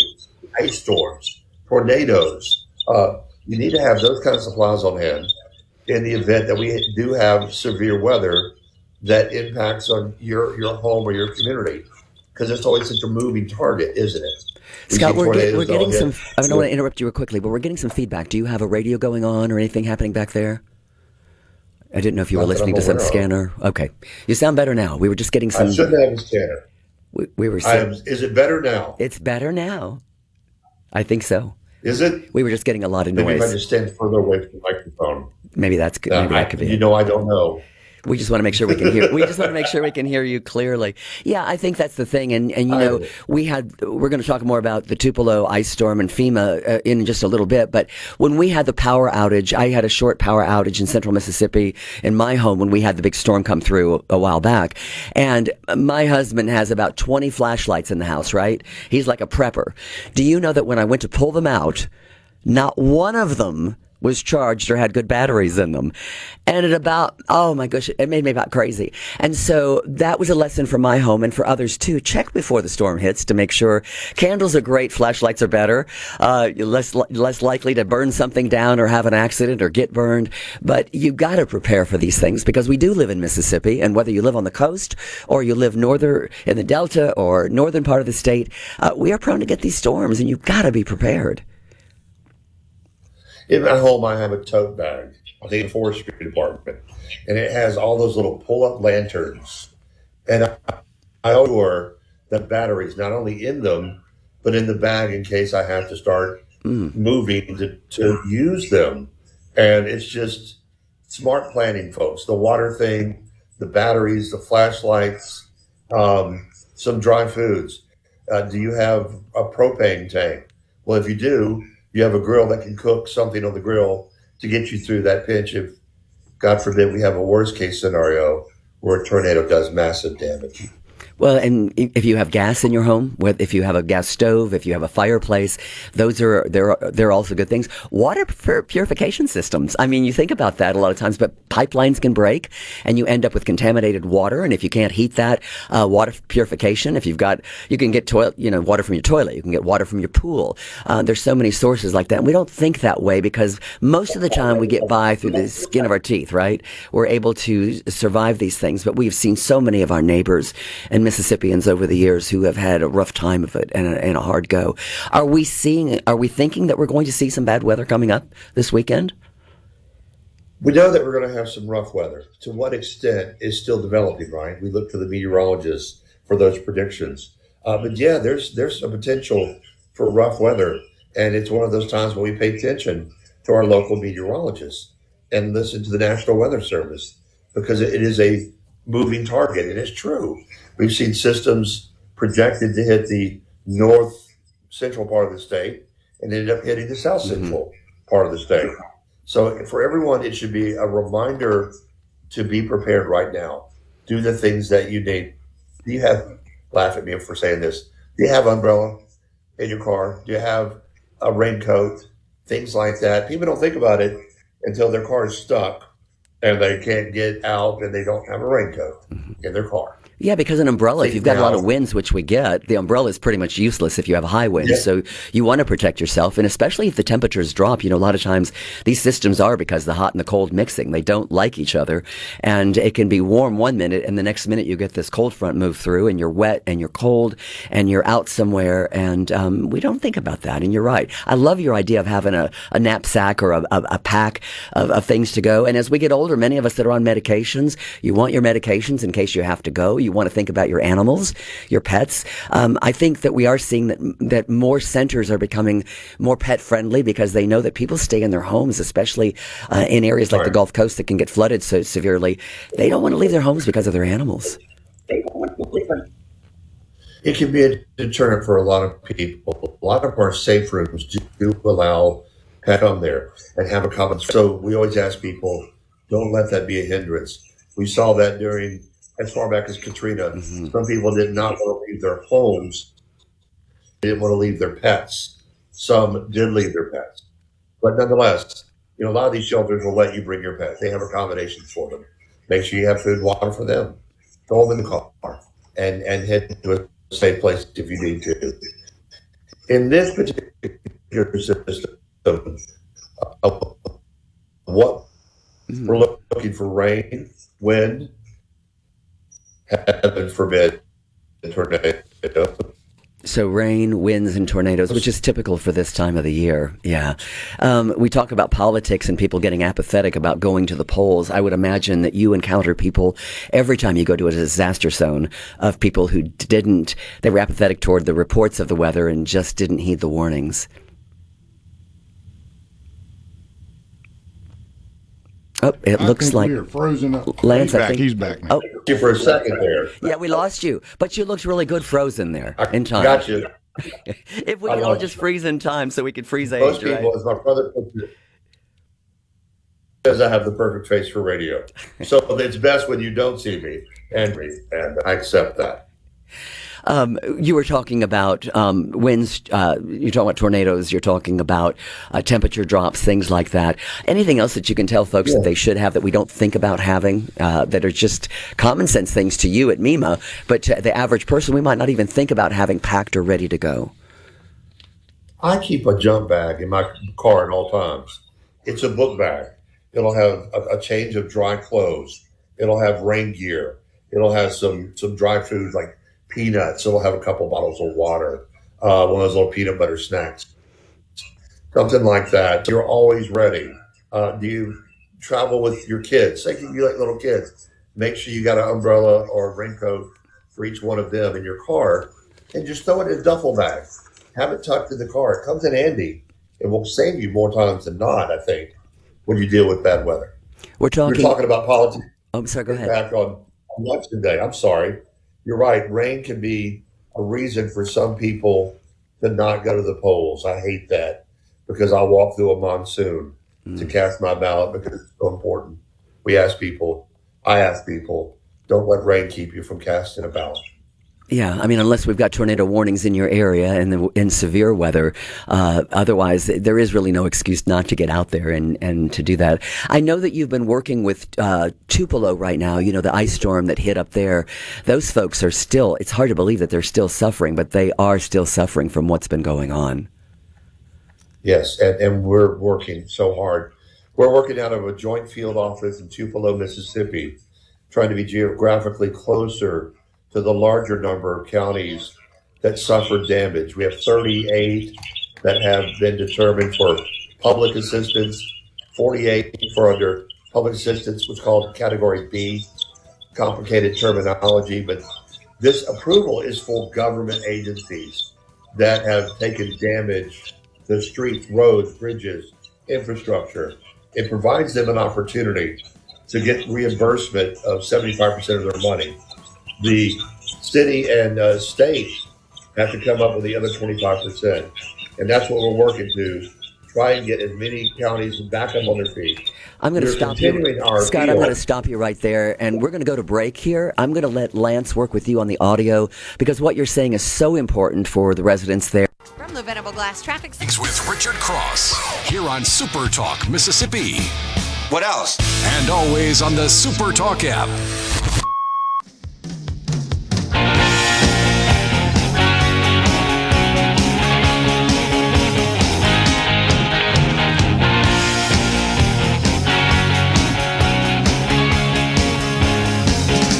It's 8:21 on this Tuesday morning, Election Day in Mississippi. Scott Simmons has been on the phone with us from MEMA. We had a little bit of a poor connection earlier, so we wanted to get back with Scott. Scott, can you hear us clearly now, and can we hear you? I can hear you. Can you hear me, ma'am? I can hear you now, loud and clear. We were talking about. Thank you. We were talking about Tupelo, and I do want to make sure that the folks there and others in communities that are waiting on FEMA assistance get the update from you, because I know that you're working on this, but it is an arduous process, is it not, to get help for businesses and individuals? It has been a large task, and we are turning and burning, for lack of a better description.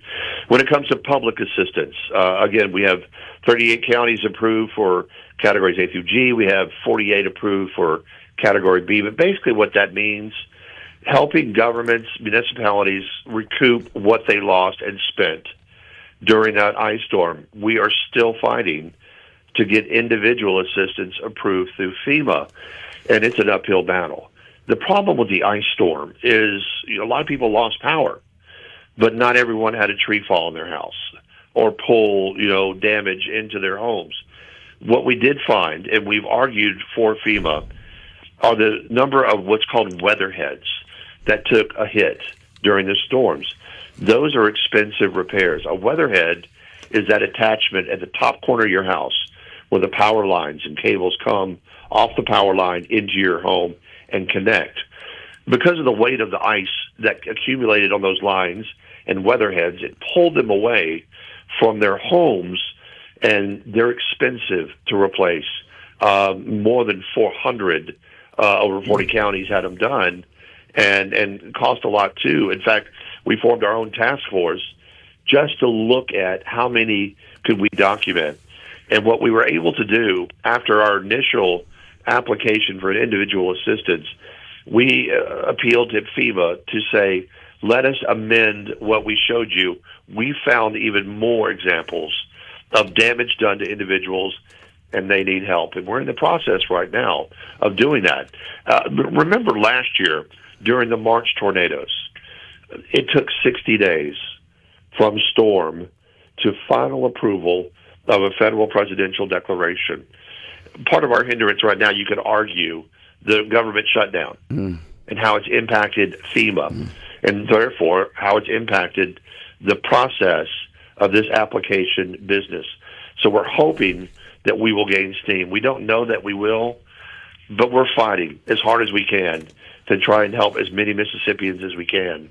State lawmakers are also considering legislation of creating a pool of money that will be earmarked specifically for individuals. Covering the legislature, Linda, how a bill starts and how it finishes are often different things. But we're hopeful that our state lawmakers are going to find that way to help augment those funds that are available to help residents recover from this generational ice storm that we just experienced. When you talk about the utility pole heads, when you're talking about plumbing, plumbing starts at the street, and then once it comes up through your yard into your house, you're responsible for that. So if you have a leak there, that's yours. Is that the same way with this? You would think that it wouldn't be. Is it yours from that to your house, or is it once it gets in your home? Unfortunately, what happens on your house is your problem. However, when individual assistance is approved, then there's money that sometimes is available. SBA loans is like the third tier of that. Ideally, people want grants because therefore you don't have to pay them back. Right. But when you suffer damage to your homes, the things they consider, how much insurance do you have on your home? How much are you out of pocket? And then how much can they recoup you with for that money? So, yeah, when you look at plumbing, I have a friend in Oxford who had one of those tankless water heaters, but it was set up towards the outside of the home. The pipes burst, and he's out a lot of money. And the question is, will money be available to help him? We don't know. We're fighting for that because there are people who simply can't afford a $10,000 repair in their home out of pocket. They live from check to check. We contend that based on the socioeconomic state of our state, that there are people who need assistance, and the federal government, we're hoping, will come through with a Stafford Act promise of helping people who meet the criteria and are able to get some assistance. So we're looking at Tupelo. Do we have people still without power to their home?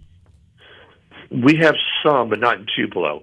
We've picked Tupelo for geography because of its proximity to Alcorn, Tippah, Lafayette, all these counties. It gives us a central point. Instead of working from Pearl, we've set up a joint field office with FEMA so that we have a central point to go to these counties that are directly impacted and help them fill out the paperwork. And that's such a Herculean challenge. But that's what we're doing to make sure that they get their I's dotted, their T's crossed, and that paperwork in properly so that when FEMA looks at it, they say, yes, this is in order. Yes, this project is approved. Because right now we're processing projects for these counties to get that FEMA approval in. FEMA wants to help them, and they have been working pretty hard for us, and we're grateful. The amount of money, though, that you've talked about, we were talking a little bit about this earlier, it doesn't seem like a lot of money, though, that's been appropriated to help these folks. Well, it's coming. Yeah, it's going to be an expensive storm. And at the end of the day, it will be an expensive storm. The dollar figures, of course, are still being accumulated. But just on the public assistance side, you're talking easily north of 30, 40 mil, and it's growing because these projects, have to be price tagged, repaired, put out to bid, and it's going to grow. It's an expensive storm, and a lot of these county agencies, the reason they're approved for public assistance is because of the evidence that shows they suffered this damage. And remember how the process goes. The counties are our point. They're our point of the spear. They do this initial assessments. We come out with them and we justify, measure, make sure it's documented so that when we turn in that application to FEMA, there's no mistakes. So that FEMA won't come out and say, wait a minute, you're pulling one over our heads. Everything's documented. Everything's legit. So that when FEMA sees it, they say, yep, that's real, and we have our ducks in a row, hopefully. That's what we try to do. So when we look at residents, let's say a future storm, what is your recommendation for them if they have damage to their property, if they are hit by a storm, whether it's an ice storm or tornado? What can they do as a resident to document? What do you need? And what can make it easier for you and for them to make sure that you do have all your ducks in a row to make sure that they get the help they need as expeditiously as they can? Here's a couple of smart tips. Right now, nothing's going on, take pictures of your house.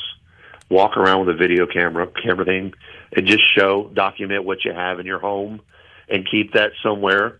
Because when a storm hits and your house is turned upside down, sometimes it's hard to remember everything you had.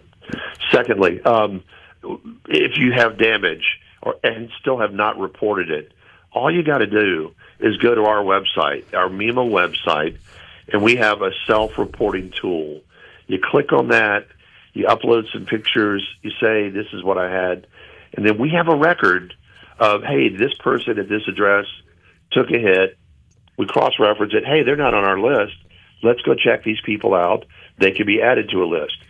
So if possible, and you haven't reported your damage yet, go to that MEMA self-reporting tool, fill it out so that we'll have a record, so it can be documented, so it can be part of the argument that we make for individual assistance. Is there a time frame, a deadline when a storm hits like this that residents have or business owners have to report?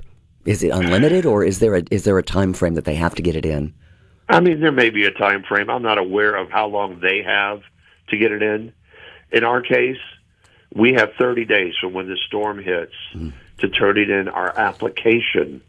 In the March storms last year, we had the application turned in 15 days. 15 as opposed to the 30-day deadline. However, again, in that storm, it took 60 days for the federal government to approve that assistance. In this particular case, we do not want to wait 60 days again, because we're not the ones waiting. Our residents are, the people who are digging and mustering, trying to get their life back together. So everything's a moving target because things have changed. You look back several administrations ago, even to the first Trump administration, typically an approval came within a week. Oh, wow. But in this particular case, it has taken longer.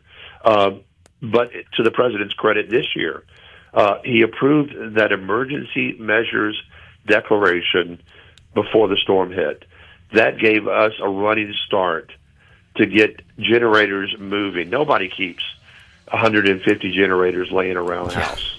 Yeah. But we have emergency contracts with vendors who have those that we can pool and call on. That emergency measures declaration from the president helped us get the ball rolling, and we were able to get a lot out to those agencies that asked us for help. Those who asked, we got it to them before the storm. Scott Simmons, thank you for joining us. I hope that you have a quiet rest of the week and get out and vote today. We'll be right back. Yeah.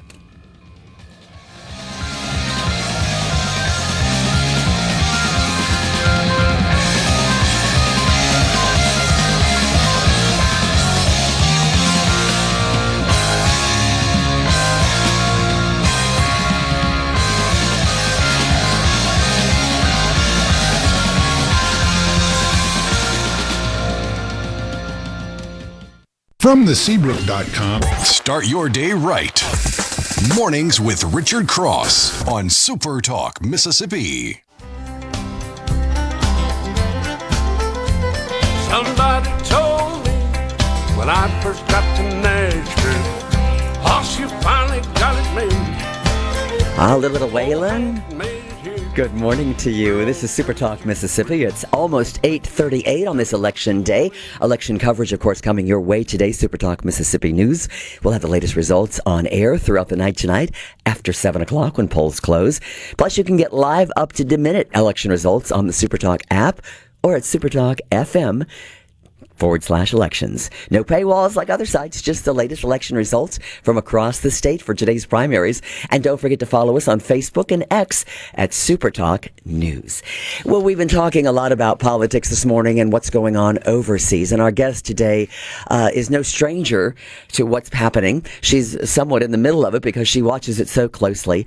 We'd like to welcome this morning Natasha Srdoc, the co-host of America's Roundtable radio program and the co-founder of International Leaders Summit. Good morning, Natasha. Good morning, Linda. Thank you for having me. Good morning to your listeners. It's good to have you with us this morning. You know, Operation Epic Fury, others call it the war that's going on in Iran. The impact it's having on America, it's Americans is pretty profound. And I had mentioned a little bit earlier, and we're going to be talking to some American Iranians, some Mississippians who live in the area who have been getting death threats and starting to experience some things that are very un-American-like. What is this situation overseas? What kind of impact is it having on Americans right now? Right. Actually, Iran has been a dictatorship, a very murderous city. It was a state sponsor of terrorism. It's declared state of sponsor of terrorism in America, in Europe, and for 47 years it has been just a murderous country against Israel, asking for death of Israel, death of America, and just using its proxies to wage war on our military men and women in uniform in the Middle East. So basically, they were funding Hamas in Gaza, Hezbollah in Lebanon, and Houthis in Yemen to actually use them to target Israel as well as our American bases in the Middle East. So basically, this conflict, as you mentioned, Epic Fury, started with Israel to get rid of Iran's military capabilities to attack their ballistic missile launchers, ballistic missile and drones manufacturing capabilities, to end nuclear enrichment, because we can just imagine what can happen that state sponsor of terrorism has nuclear weapon developed. They can use it to target Israel and America, and also to stop funding of proxies in the region. So those are major objectives to stop Iran from continuing to be state sponsor of terrorism. And it's so unfortunate and so really disappointing to hear that Iranian Americans are targeted, as you said, in Mississippi. And it's another thing is that here in not far away from our community here in Northern Virginia, which is a suburb of Washington, D.C., there's a mosque that organized pro-Hamas, basically pro-Iranian regime protest, praising Ayatollah, who was killed the first day of Epic Fury, and calling him a martyr. And they also call for the murder of all non-believers. So that's unfortunate. That's happening. It's happening in actually suburbs of Washington, D.C. It's happening in areas in New York, in Michigan. And we had Congressman Randy Fine over the weekend, and he actually raised the issue that he's raising in Congress in order to address these very, very bad trends here in America. For those that, this is very divisive, Natasha, in America right now. There are so many that are one side or the other. For those that don't believe we have any business over there, that this has been a long-standing feud, that there's never going to be a change, what do you say to them to try to change them to see it your way? Basically, the Iran nuclear threat, it's a risk to the whole world, because they would not be reluctant to use it. They have shown us how much they hate Israel, how much they hate America. And let us just go a bit in a history to remind our listeners about what they were responsible for. So Islamic Republic of Iran was responsible for killing their regime took 66 embassy in Tehran in 1979. They killed 258 Americans in 3 separate Beirut bombings in 1983, 90 U.S. Air Force servicemen in Saudi Arabia in 1996, 603 U.S. service members in Iraq between 2003 and 2011, 3 Americans in Jordan in January 2024. They attempted to assassinate the U.S. President Donald Trump, and they damaged the U.S. Embassy branch in Tel Aviv just last year. So basically, we don't need to imagine what they can do to Americans. They're doing it already. They have killed our troops in Iraq, in Syria, and are targeting our military bases in the Middle East. And we just cannot afford to have that kind of a corrupt and dangerous regime and their proxies, terrorists in our country, in America as well. When we go back decades ago, many are skeptical, they say, because of remember the weapons of mass destruction. We were told that was there. And then many believe that never existed, and that was just our excuse to go in. How do we get people to trust the government, and should we trust our government? We should trust our government because they are trying to get rid of a state sponsor of terrorism. So it is a known fact that Iran has been funding terrorists in the region. As I said, Hamas in Gaza, Hezbollah in Lebanon, Houthis in Yemen. And it's not just America that has proclaimed Iran state sponsor of terrorism. Europe did as well, because they also had sustained damage and casualties in European countries from Iran's terrorist activities. So it's not just terrorism, which is the worst, but they're also disrupting world trade. They are controlling, let's say, Strait of Hormuz, where 20% of oil goes through, of the world production of oil goes through Strait of Hormuz, 25% of gas through the same strait which they control. And most recently, they attacked other Arab nations just to retaliate against U.S.-Israel airstrikes. So going after, UAE, Saudi Arabia, Kuwait, Qatar, Oman, and then targeting British UK base in Cyprus, attacking Azerbaijan, 2 times Turkey. Turkey is a NATO member. So basically, when you look at all these attacks, retaliatory attacks of Iran and the regime that killed, we have to mention, they killed some 30,000 innocent, unarmed protesters, their own people.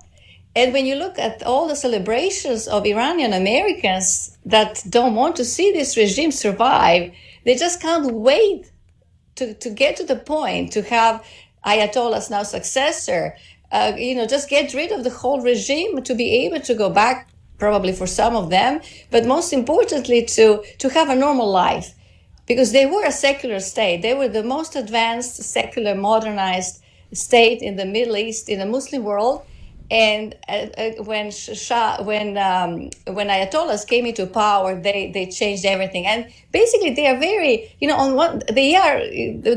they would call them psychopath, because killing 30,000 people and forbidding women to go, to show any hair on the street was punishable by death, basically. But they have properties. We need to. They are very. Attuned to the Western world of Western style of living, because they're sending their children to American universities. They have properties in London. It was just reported recently. Ayatollah and the son now, they have like at Kensington in London. I mean, most the wealthiest areas, they have not just one, they have a number of properties that they call it. So they are very extremely corrupt, extremely,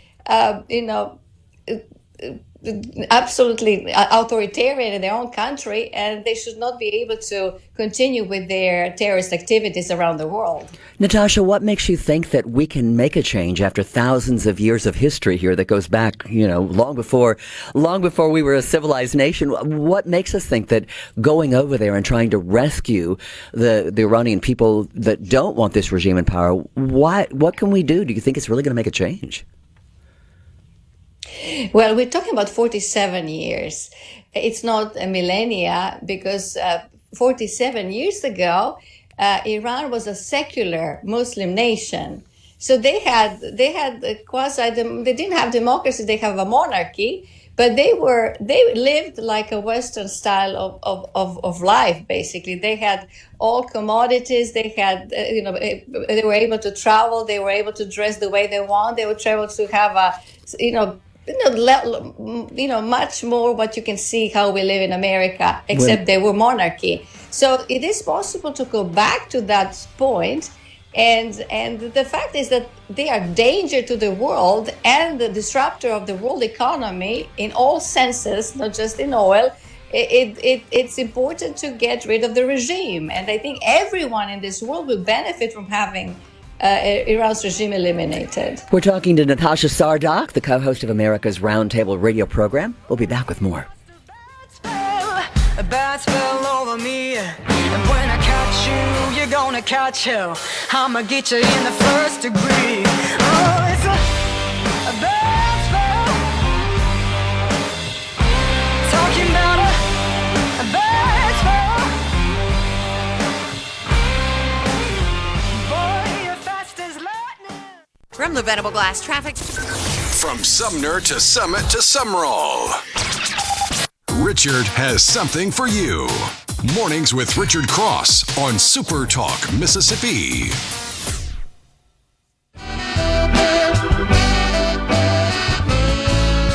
She traveled all around, all across his country. Met a lot of people. We're getting close to the top of the hour. It's 8:53 on this Tuesday morning. Election day. Don't forget to get out and vote. Polls have now been open for the last almost 2 hours now.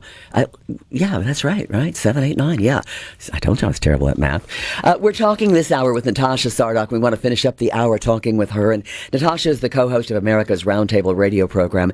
And Natasha, I'm going to play devil's advocate here because I have friends who are Jewish. I like that. I have Iranian friends. I have friends who are very much pro what's going on overseas. And I have others who believe we have no business being there. Now we're kind of spinning around word, a possible draft in our country. I'm very concerned that the animosity is going to only grow with what's happening overseas the longer that it goes on.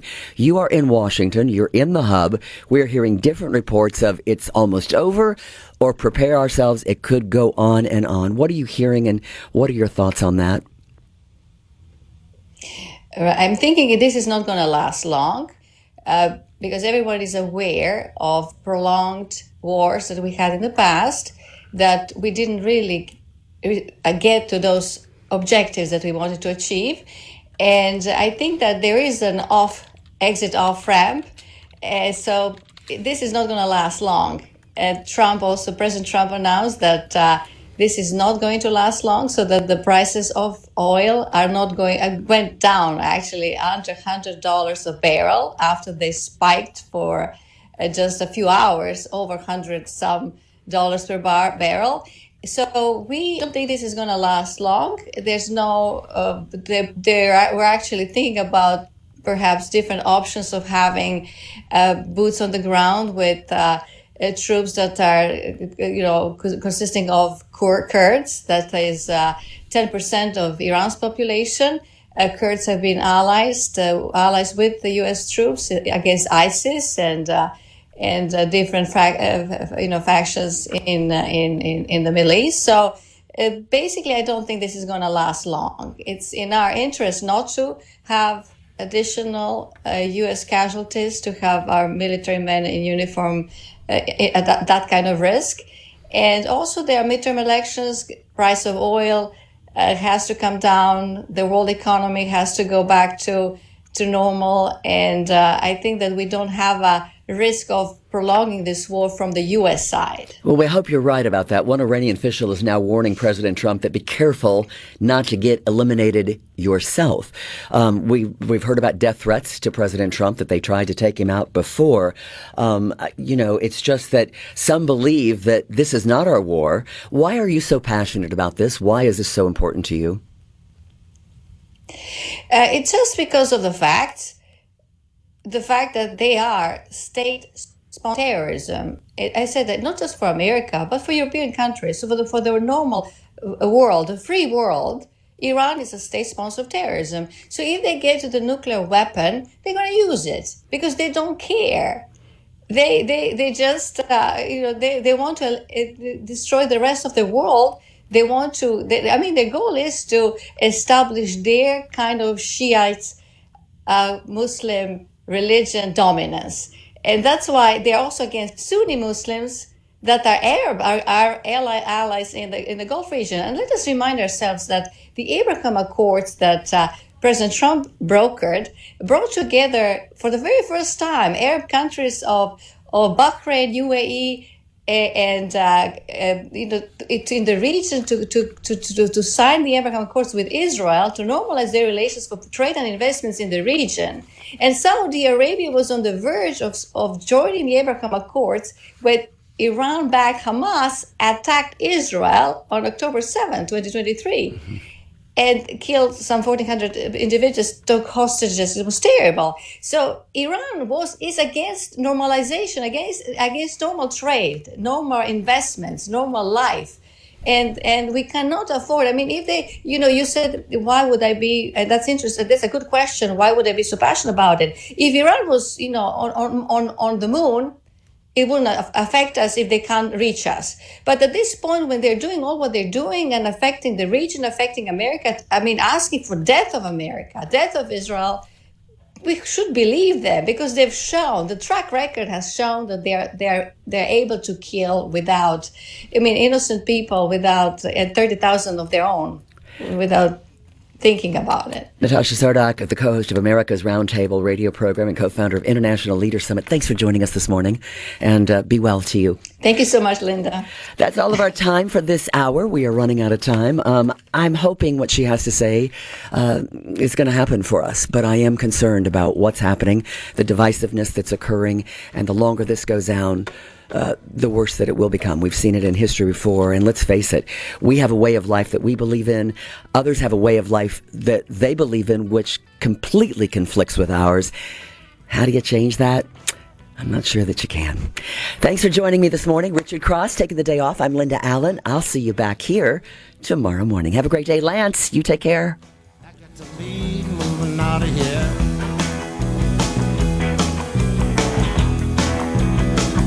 I got the green light, baby.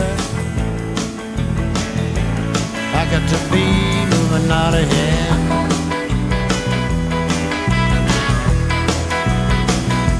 I might go out to California. I might go down to Georgia. I might stay here.